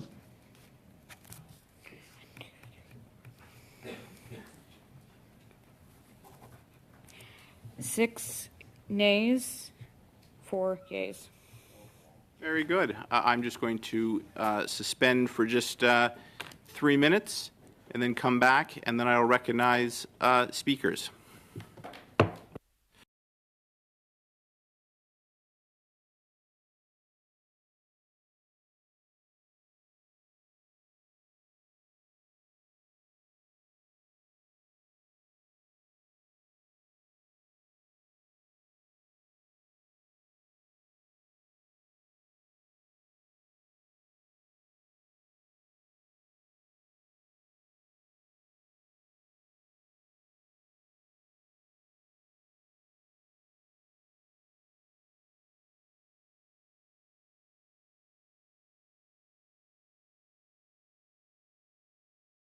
All right, well, it looks like everyone has time for a quick bathroom break. Thank you very much, Kenzie, Sunny, for the super chats. Thank you very much, Iris Mist.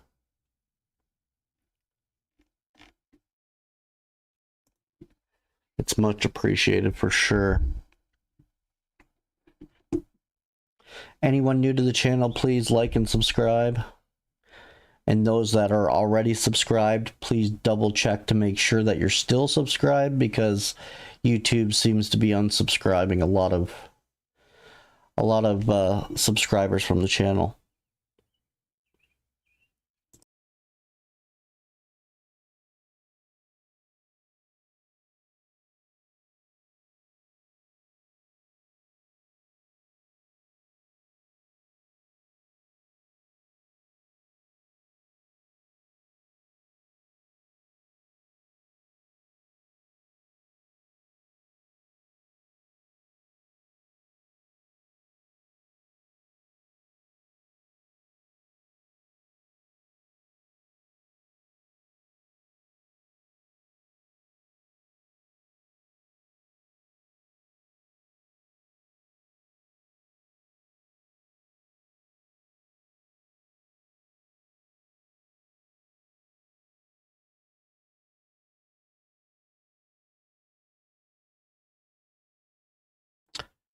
I really don't know what we're gonna do over summer.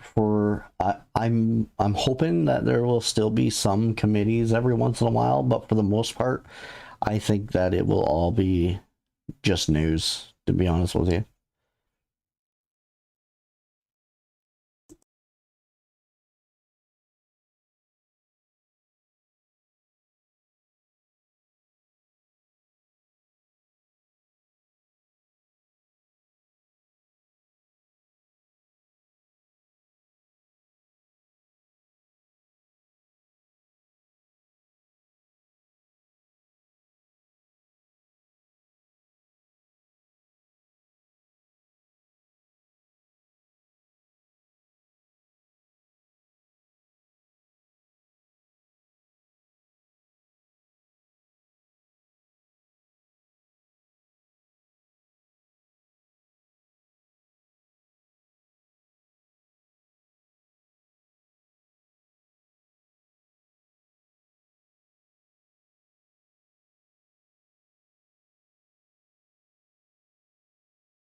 I have a feeling this summer's going to be wild, so we'll probably have a lot of press conferences.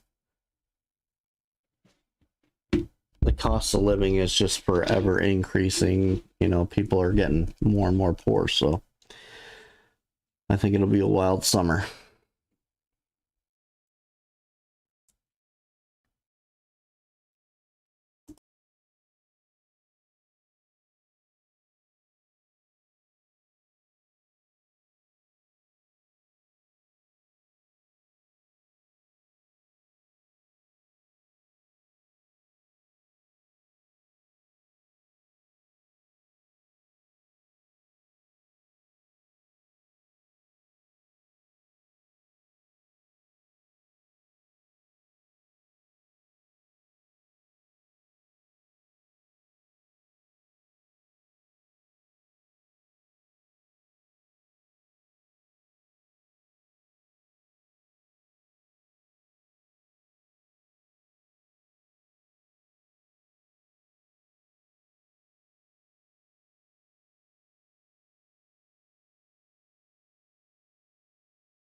slight change that I'm looking for a friendly amendment, friendly change on you, so we don't have to have an amendment to it, and that is to, so as you know, I give the clerk discretion to work with witnesses on their availability.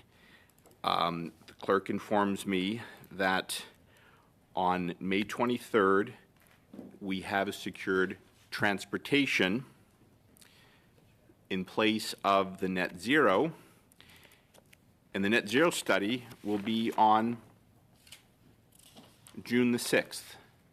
So with your permission, we'd like to swap that on your motion. And you're signaling to me no. No, because June the 6th, we know how difficult it is to get confirmation of ministers, and it's very important to the members. So I suggest, and I think we go into later in June. I see. So your motion is actually proposing we bump the study on June the 6th and have Minister Haiju in. We have both Minister Bill Blair and Minister Haiju. Correct. On June 6th. Okay. Then could my amendment to your amendment to your motion be then that instead of the net zero study on May 23rd, that it be the Transport Canada study? Both, I'll just point out, were priorities of government members. So I'm looking for your permission to swap one of your studies for another. Well, we can have an alternate date then for the Canadian net zero emissions, as long as we can say that takes place before June 2020th. At that meeting, to the best of the ability. I'm going to look for some appropriate wording, but I think it's, we understand that that's normally how it happens, that it's on a best efforts basis. So I think that part of that friendly amendment, which I believe has to be proposed by someone, if maybe we can see the wording on that, would be to, on a best efforts basis, or indeed, let's say that it must be scheduled, because I okay, no. If you want to extend your motion and move it another date, you're going to have to make that amendment. I'm looking for your permission. No. I'm looking for your permission to schedule national trade corridors on June 23rd, because, pardon me, on May 23rd, because that is where the clerk has lined up the witnesses. Yes or no? Not without a guarantee that we have. This is no. I'm not making. No, Ms. Shannon, you can. Point of order. Hold on, Ms. Shannon. You're not negotiating with me for an expanded motion. You've tabled your motion. You can come with a sub-amendment. Hold on, Ms. Khalid. You can come back and propose another date, but I'm not in a position to expand your motion. I'm asking for a clerical change, as per what the clerk's reporting to me, to do the transportation on June 23rd. Yes, Ms. Khalid, you have a point of order. Thanks, Chair. 2 points. One, I believe that Ms. Shanahan cannot amend her own motion. And secondly, I do believe that you, as Chair, need unanimous consent in order to move a motion to amend any motion on the floor as well. So just a friendly reminder, Yeah, Chair. well, I'm looking for Ms. Shanahan's agreement, so I don't have it from her. Obviously, it's not going to go anywhere. So, Ms. Shannon, do you want to accept my through the clerk through me change to put transportation on May 23rd? If the answer is no, we'll just open up the debate on the motion, and we can deal with the consequences later. Well, indeed, I can't do that in good faith without knowing that we will have the report 6. So maybe other members can put forward what I would call friendly friendly amendments. Okay. So, and that can be from any member, including from the Liberal side. So okay. Just watch your microphone. I think it's giving us a little feedback. So, okay.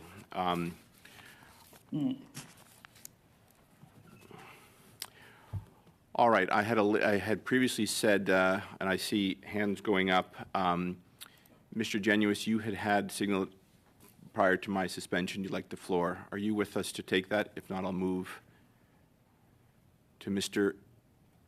Genuis. Are you ready to? Chair, I am here, but I think Mr. Nader was going to make the comments I was going to make, so happy to hand it over to him. Very briefly, Mr. Chair. I mean, this is obviously eating into time that we could hear testimony, damning testimony, I would say, from the Canada Border Services Agency. This is really just reconfirming what was done in our subcommittee, in which you, as chair, have been directed to undertake. So I really don't see why this is being brought forward at this point, especially since we have committee business scheduled immediately following our testimony. So I would move that we adjourn the debate and hear from the witnesses on CBSA on the damning ArriveCAN report. I cannot adjourn debate on a motion unless you're signaling you're supporting it, in which case you just want to. Well, if everyone's ready to deal with it right now, let's go. Otherwise, I adjourn debate, and I move that we adjourn debate and hear from our witnesses. All right. Mr. Nader has called that we adjourn debate on the motion. Please call the roll call, clerk.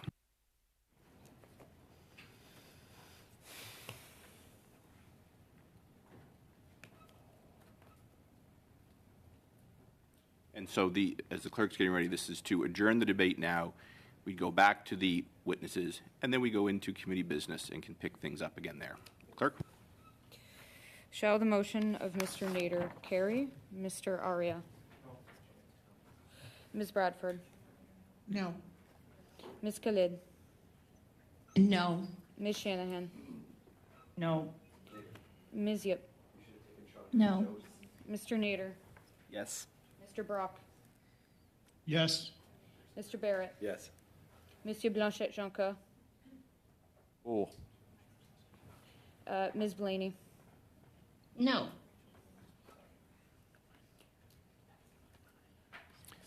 Six nays, 4 yeas. Very good. Ms. Khalid, you have the floor.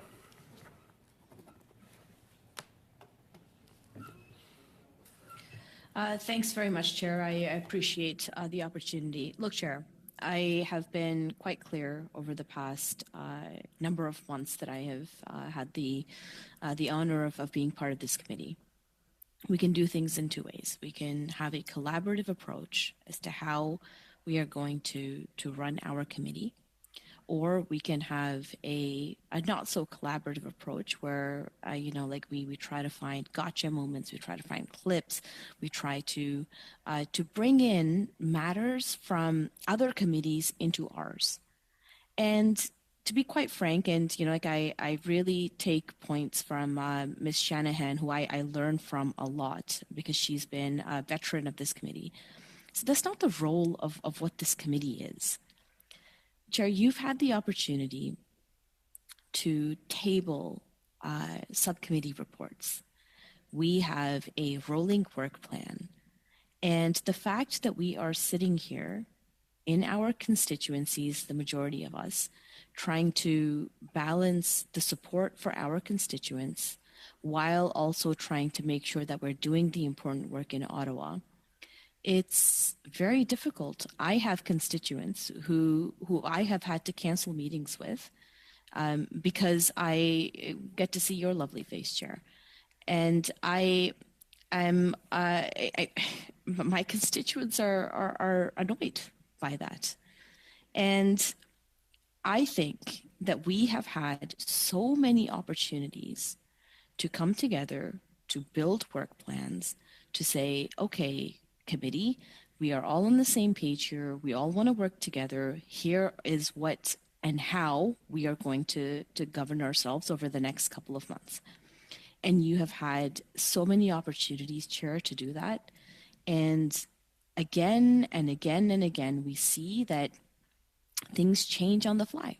In fact, in our last meeting in Ottawa on Thursday, you had given indication that we would be having a committee meeting on Thursday of this week. May I interrupt? I am speaking to the motion, Chair. No, you're not actually. Okay. No, you're actually not. The motion is about the schedule. Indeed. And I will quote to you, Chair, the language of the motion. Given that the chair has yet to table a subcommittee report for the committee's approval in relation to the committee's future business, it is agreed that. So what I am talking about is, unfortunately, your failure to table subcommittee reports, to come up with a workable work plan, and to, unfortunately,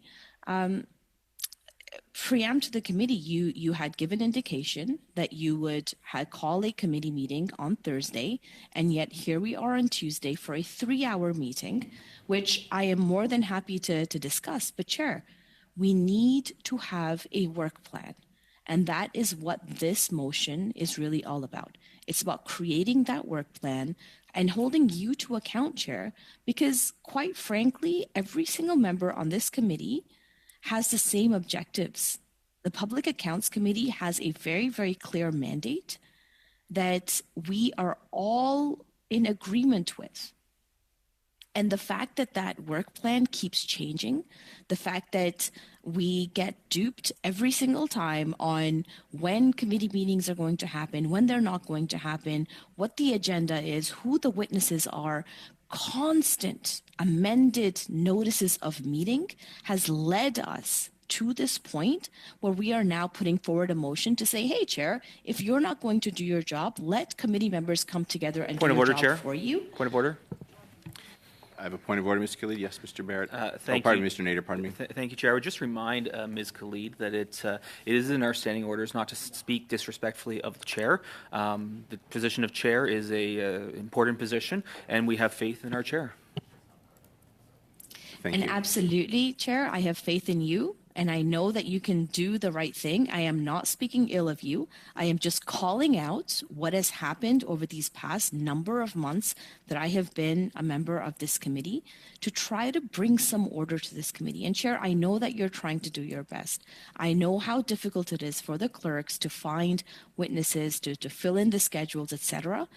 But the fact that we keep amending our meetings, the fact that we keep calling unexpected meetings, it is difficult. The meeting here today has cost taxpayers over $10,000. Can you imagine $10,000 for 3 hours in which we could have been supporting our constituents and had this in our sitting week? So what I'm trying to say to you, Chair, is that this motion is a proposition as to how we are going to conduct ourselves over the next coming weeks. And we have 5 long weeks in Ottawa where we are going to be able to do all of the work that is on your agenda, that is on all of our members' agenda. We just need some kind of decorum. We just need some kind of ability to have certainty in not only our own schedules, but in the schedules of our constituents too, so that when they schedule meetings to come and see me, for example, that I don't have to cancel on them on the last minute just so I can appear here. So, Chair, I submit that to you. I am very much in support of this motion, and I'm hopeful that members of our committee are also, because what this motion does is that it gives us clarity, it gives us concrete work plan, which we have been waiting for a very, very long time, for months in fact, and a work plan that keeps changing and keeps fidgeting around with. And here we are in a surprise meeting on Tuesday.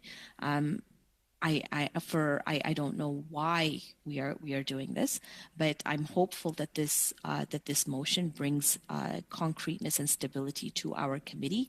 And again, Chair, I respect the work that you do, and I look forward to continuing to work with you. And I'm hoping in a more collaborative way than we have so far. And I'll leave my remarks there, Chair, and I look forward to continuing with this debate. Thank you. Next, Ms. Yip. Yes, thank you, Chair. This motion was brought about because we want some certainty about a work plan. And as my colleague, Ms. Khalid, has brought up, we never know what the plan is. The emails keep coming from the clerk, amend, and so forth. And so there's so many changes. It's just we would all like to have everybody agree on a work plan that works for everyone. So I would really like to also remind the chair that we still have some outstanding reports to look at. I think it's about 6 or 7, and some of them date back to 2022, and I really think that we do need to get back to it. But that being said, I'd like to propose a friendly amendment that that we dedicate the meeting for May 23rd to witness testimony from officials on the report for National Trade Quarters Fund, Transport Canada, and June 11th to the environmental report.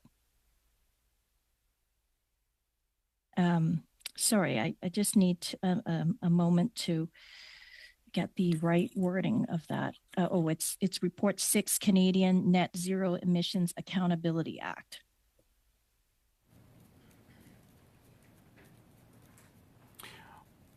All right, I'll just see if the clerk, is that clear? She said a friendly amendment. Yes. Is she actually moving an amendment? Yes.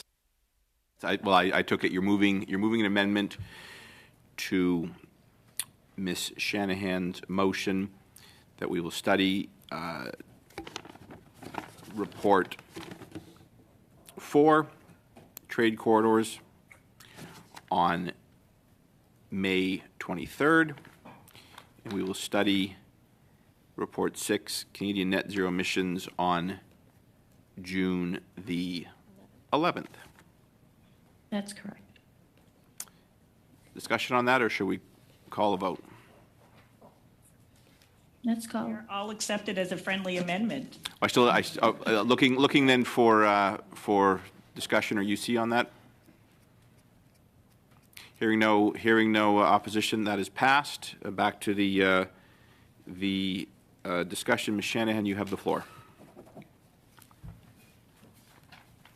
Thank you very much, Chair, and I appreciate the friendly amendment brought forward by my colleague, because indeed it's the kind of accommodation that we can normally expect in this committee, where members discuss either in the subcommittee or in committee business, and usually in camera, what the work plan is going to be going forward, so that there's some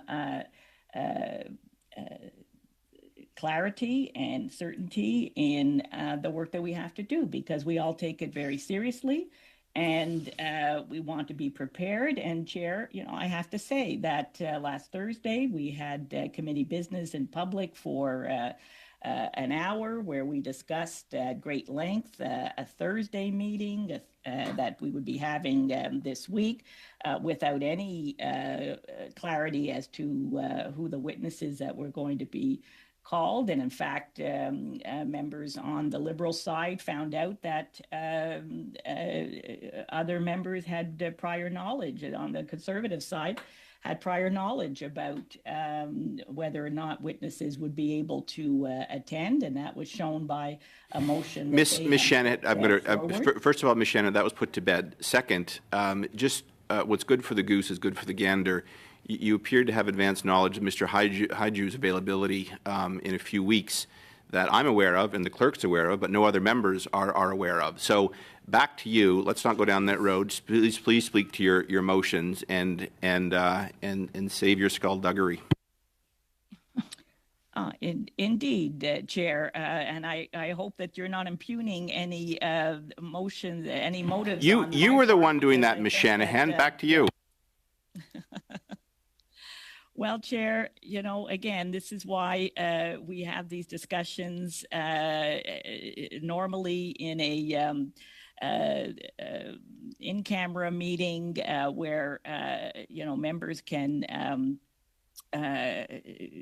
speak freely, share information, and so on. But for some reason, well, not for just some reason, because of really weeks and months of, frankly, some members not being able to have full access to all information that was made available to other members, for multiple changes to a work plan, the work plan not being sent out on a timely basis, a subcommittee report not being submitted to the committee for approval, and so then being subject to change after the subcommittee has spent considerable time working on it. And so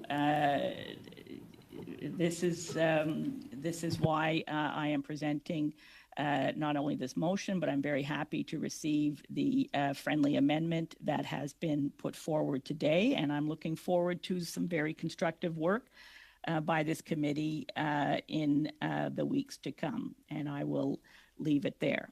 Thank you very much. Thank you. Mr. Arya, you have the floor, please.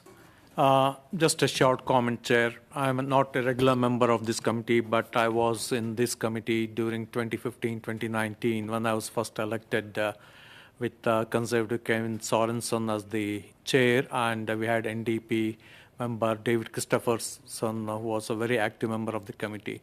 I fondly recall those 4 years when the committee worked very well. In fact, the entire 4 years, there was not a single dissenting report from any of us. We had the majority then.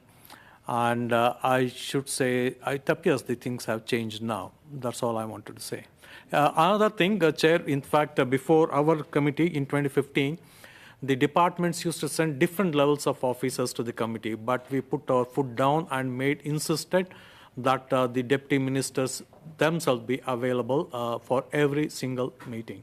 And we enforced it, though it was our government at our insistence on the Liberal side that we made sure that the deputy ministers appeared on behalf of the department. Thank you, Mr. Chair. Thank you very much. Ms. Bradford, you have the floor. Thank you very much, Mr. Chair. I'd like to speak in favor of the motion and as amended with a friendly amendment. You know, as a new MP, I know that we have two roles. One is our parliamentary duties, which take place here in Ottawa, and the other, equally important, if not more so, is our duty to our constituents back home. And this time of year, we have very few weeks dedicated to that. In fact, this is our final week here in the constituency until the House rises on June 21st. So consequently, we have a lot of meetings booked here, often quite a bit in advance. The schedule is very jammed. So I reiterate the comments made previously by Ms. Khalid and Ms. Shanahan. You know, we get these things booked, and then all of a sudden they're upended and we have to cancel on our constituents. It sends a very poor message. So this week, I mean, with ArriveCAN, we've had, I don't know, I've lost track, probably 17 meetings on this. And I think half of them have happened during constituency weeks, which should not happen. And now we're to the point where we're recalling witnesses we've previously heard from, and they don't really have anything new to add. Last Thursday, you said that we were going to have a meeting on Thursday. So I had to, you know, get coverage, which was difficult. Miss Bradford, this is not about the motion. This is about not wanting to sit in the recess week. Back to you. I'm sorry, Chair. It's about the need for the motion. And I'm sorry this motion is necessary, but it's become quite evident over the past, couple of months that with these unexpected meetings that happen during constituent weeks, we need a program. We need a plan so that we can be prepared. We need to know who the witnesses are, when they're coming, so that we can prepare, so that we have some good, valid, relevant questions. That's what we're trying to accomplish here, Mr. Chair. And so I think that this plan, and we need to stick to it. We need, by passing this motion, to say, this is our work plan, and we won't be altering it. The witnesses will be lined up, and we won't be having any extra things added on that are going to disrupt this work program, because we have, reports that we need to table and get done so that we look like we're effectively conducting the work that we're elected to do. And we need to get on with it. And our wish is that this brings some structure and clarity that I feel has been missing with all these additional things that have disrupted and pushed our reports back so we don't get things tabled in the House. And it's just so that we have some structure and advanced knowledge of what's coming up, who the witnesses will be, and so that we can proceed on an ongoing basis. Thank you. Thank you. Ms. Khalid.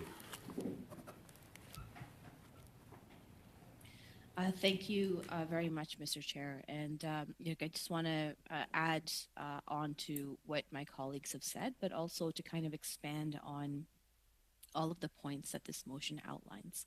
So, when we talk about kind of a spring cleaning, there's a lot that's on the plate of the Public Accounts Committee's agenda. There's a lot that has been pending, and I know that our last meeting was in camera, so I can't go into details about specifically what was edited or discussed in reports, but I do recall just being alarmed at having to change dates, given how much reports have been delayed and pushed back because of calling and recalling and recalling and recalling the same witnesses again and again and again. So I think point one is very, very necessary, that we definitely need to have a spring cleaning of what is on our agenda and how we are going to conduct ourselves going forward. I think having that conversation is going to really clear up and hopefully prioritize and triage kind of what is on our plate and what we need to get done as soon as possible. For point two, the dedicated meeting for May 23rd from officials on Report 6, the Canadian Net Zero Emissions Accountability Act 2030 Emissions Reduction Plan, I think that's something that Canadians are really wanting to hear about and hear from.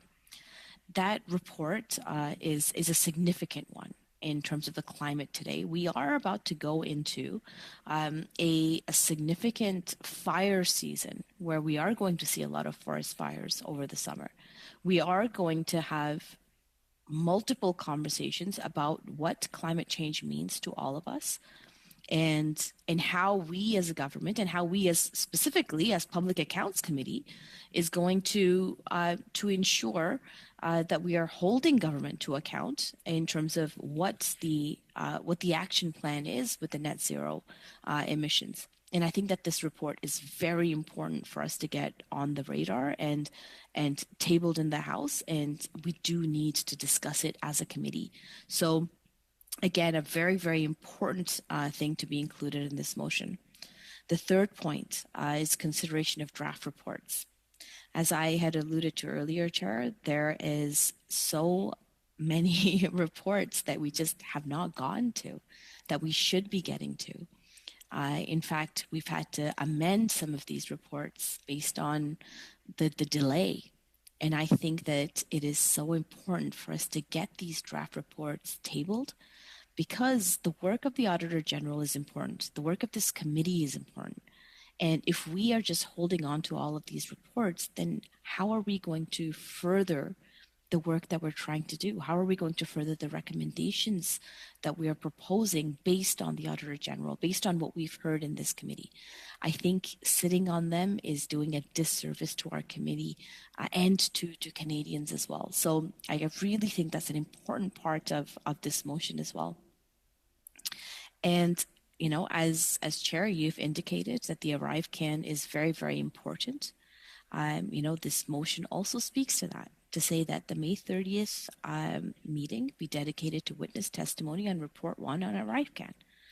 Because we do care, Chair, about what you think, about what all members of this committee think, and what impacts and what is important to Canadians. And so including this as part of the report, as part of the plan, the work plan for the next couple of months, I think is very important. Because I, for one, and I've said this on the record so many times, I'm so disappointed with how ArriveCAN happened.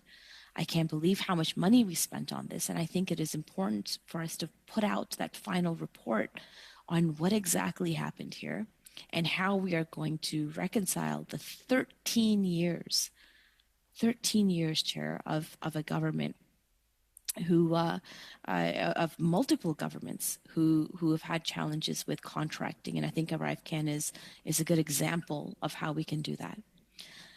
We've also, on the First Nation, the housing issue with First Nations, I know Mr. Desjardins has been very, very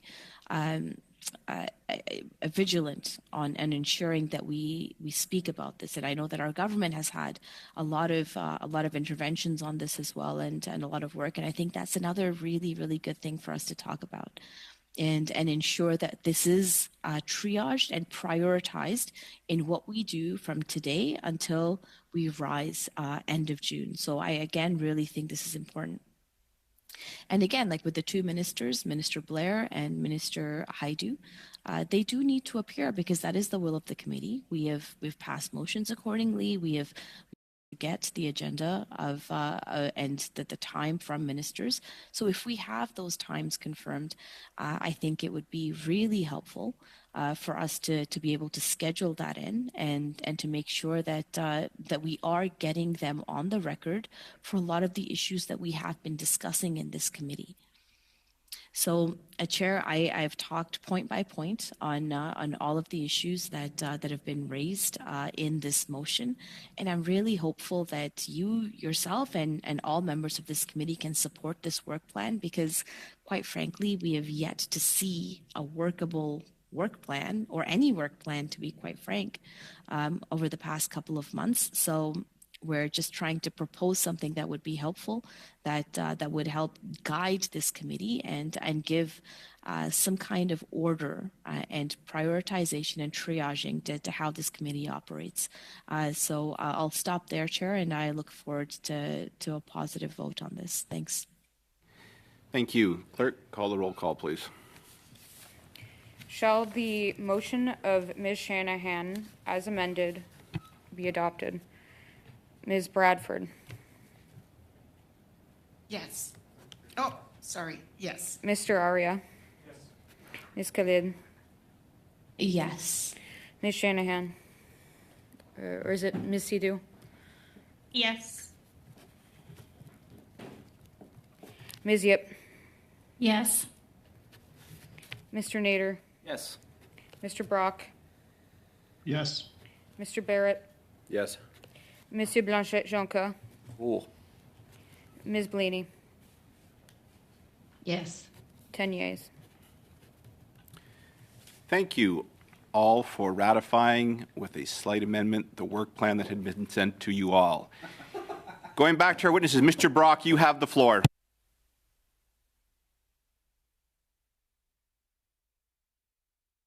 Thank you, Chair. Ms. O'Gorman, you appeared at OGO, this OGO committee, on October 24th, 2023. You informed this committee before your appearance at that meeting, you visited the PCO at 80 Wellington at 2 p.m. You then attended the OGO committee at 3:30 p.m. and the next morning visited 80 Wellington again, the PCO's office. This is all pursuant to your calendar. Did you meet with PMO officials? No. Did you meet with PCO officials? I don't know the specific meeting that you're talking about, but if I was at PCO, I would have Ma'am, been... I just repeated the meetings that you attended. October 24th, 1 hour before your committee appearance, and the following your committee appearance on the 25th. So I'll ask again, did you meet with PMO officials on both of those dates? I would have to review my calendar. I don't recall meeting in person with PMO officials for any meetings, but this is more than 6 months ago. So I guess if Mr. Chair, if there's a specific question that the member wants to know, pointing out dates of meetings 6 months ago, Ma'am, I'm hard this pressed is to. important. This is an important question, and we want an answer to it. Who at the PMO and the PCO office did you meet with before and after your appearance at the OGO committee? I would have to review my calendar. I don't have it in front of me. And you'll provide this committee with all of those names in the PMO office that you met with and the PCO office you met with. So, Mr. Chair, the member is Did you talk- stating as a fact that I met with Yeah, PMO. I just- have not agreed to any facts, so please let that be clear. I stopped the clock, Mr. Brock. So just there's a request for information. I believe Ms. O'Gorman said she would check her schedule. I just wanted to clarify that. I just want to double check. I don't want to put words in your mouth. So The member has my schedule. So if the people aren't listed, I can see if I can go in and find that, but I will take that back. thank you very much. Mr. Brock, you have 2 Mr. minutes, Go- 50 seconds. Back to you. Ms. O'Gorman, did you talk about the ArriveCAN issue? As I said, I don't recall those meetings. I don't have the information in front of me. I have spoken It's to funny- PCO. I'll stop you right there. Ms. O'Gorman, it is really funny that now, some several months removed, you have great difficulty remembering your attendance at the PCO and PMO's office.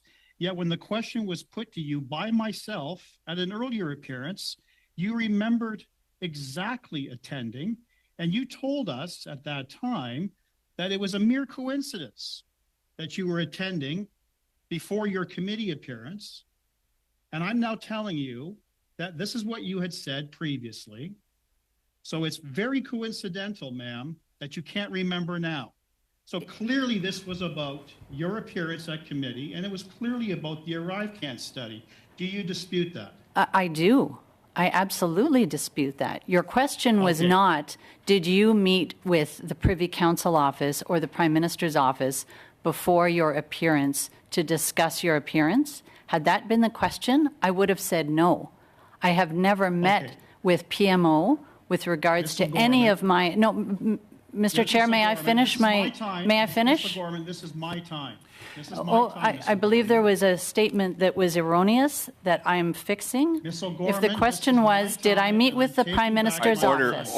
Order. I think, Ms. Yip, I think I'm going to, why don't you, Ms. you have a point of order, which I think I'm going to preempt, but go ahead. I see your hand up.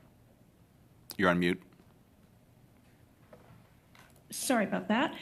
Yeah, my point of order is the witness should be allowed to answer, and also that 80 Wellington is the PCO, not PMO.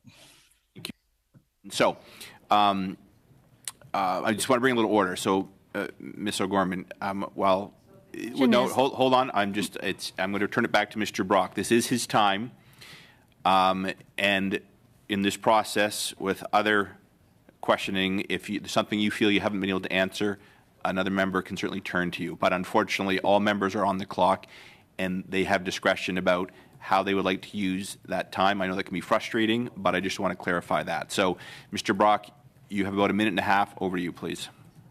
So, Ms. O'Gorman, you are going to table all the names of all officials at the PMO office and the PCO office that you spoke to before and immediately after your committee meetings on this ArriveCAN study. You are also going to give us details as to what you discussed, because I know there's an email from October of 2022 that the PCO was very interested in the ArriveCAN study. You were CC'd, and actually an email directed to you regarding that. So you wanted to provide information to the PCO on the ArriveCAN study. I find it extremely suspicious, and I'm sure Canadians do not believe you, ma'am, when you say that it was merely a coincidence. Before and after your meeting with the PCO, you did not discuss your testimony, and you did not discuss the ArriveCAN. So we'll wait for your information to be received. Now, the RCMP is investigating thousands of emails deleted by Min Doan, a former employee of the CBSA. Have you been able to recover some of those emails, yes or no? The team is investigating the allegation. I don't think it's And been ma'am, have you established that, recovered- have you Mr. Chair, recovered some of those emails? Yes or no? I don't believe it's been established that the emails were deleted. Have you recovered some of those emails that were not provided to the RCMP or the Auditor General? Have you since found and be able to recover some of those emails? I have not understood from neither the Auditor General nor the RCMP that they were not provided with emails that they were seeking. Ma'am, there is Point of order, evidence. Chair? No, There sorry, is Mr. evidence- I'll hear that point of order in a second. Mr. Brock, your time is up. I heard a point of order. Was that Ms. Khalid? Yes, and that's pardon me. exactly the point. Mr. Brock was way over his time. Wait. Mr. Arya, you have the floor for 5 minutes, please. Thank you, Chair. Ms. O'Gorman, in your testimony, you mentioned that the approval, or you mentioned about the contracts for over $40,000 need. Is there a new procedure you mentioned? Yes, I've established governance that any contract at CBSA that is being renewed, extended, or established goes through a committee that's chaired by the executive deputy head. The concerns that has been raised due to this ArriveCAN scandal, sometimes adding red tape, it makes life difficult for various departments to work. Sometimes in an emergency, 40,000 is a big number, I understand. But in the bigger scheme of the things, sometimes works need to be get done quickly, sooner. So are you adding more red tape to the approval process? I don't see it as red tape. I see it as visibility across the organization. The committee can meet quickly if there's a need, but I think what I'm trying to institute at CBSA is that these things don't come up at the last minute. And so if everything is in order, it's a short discussion and people proceed. You mentioned that you're trying to reduce the consulting footprint. That's important. I agree with that because over-reliance on consultants is not a good thing in the longer run. And you also mentioned that you need the transfer the knowledge to the internal team. In fact, every time a consultant is heard, a part of that should be where the knowledge of this external contractor will goes into the internal team so that the expertise will become available in-house as and when needed. Obviously, it has not been happening for too long a time. Is it an informal way that you are instituting it, or there's a formal way of doing this? So I'll just, Mr. Chair, the previous question on the number of contracts. So in February of this year, we had 243 IT consultants working in CBSA, and as of May, we have 175. So I had undertook to get those numbers. But we are making a concerted effort to do a knowledge transfer and have a plan for all of the work that we are doing by virtue of having consultants there and what the long-term plan is. We will always have consultants.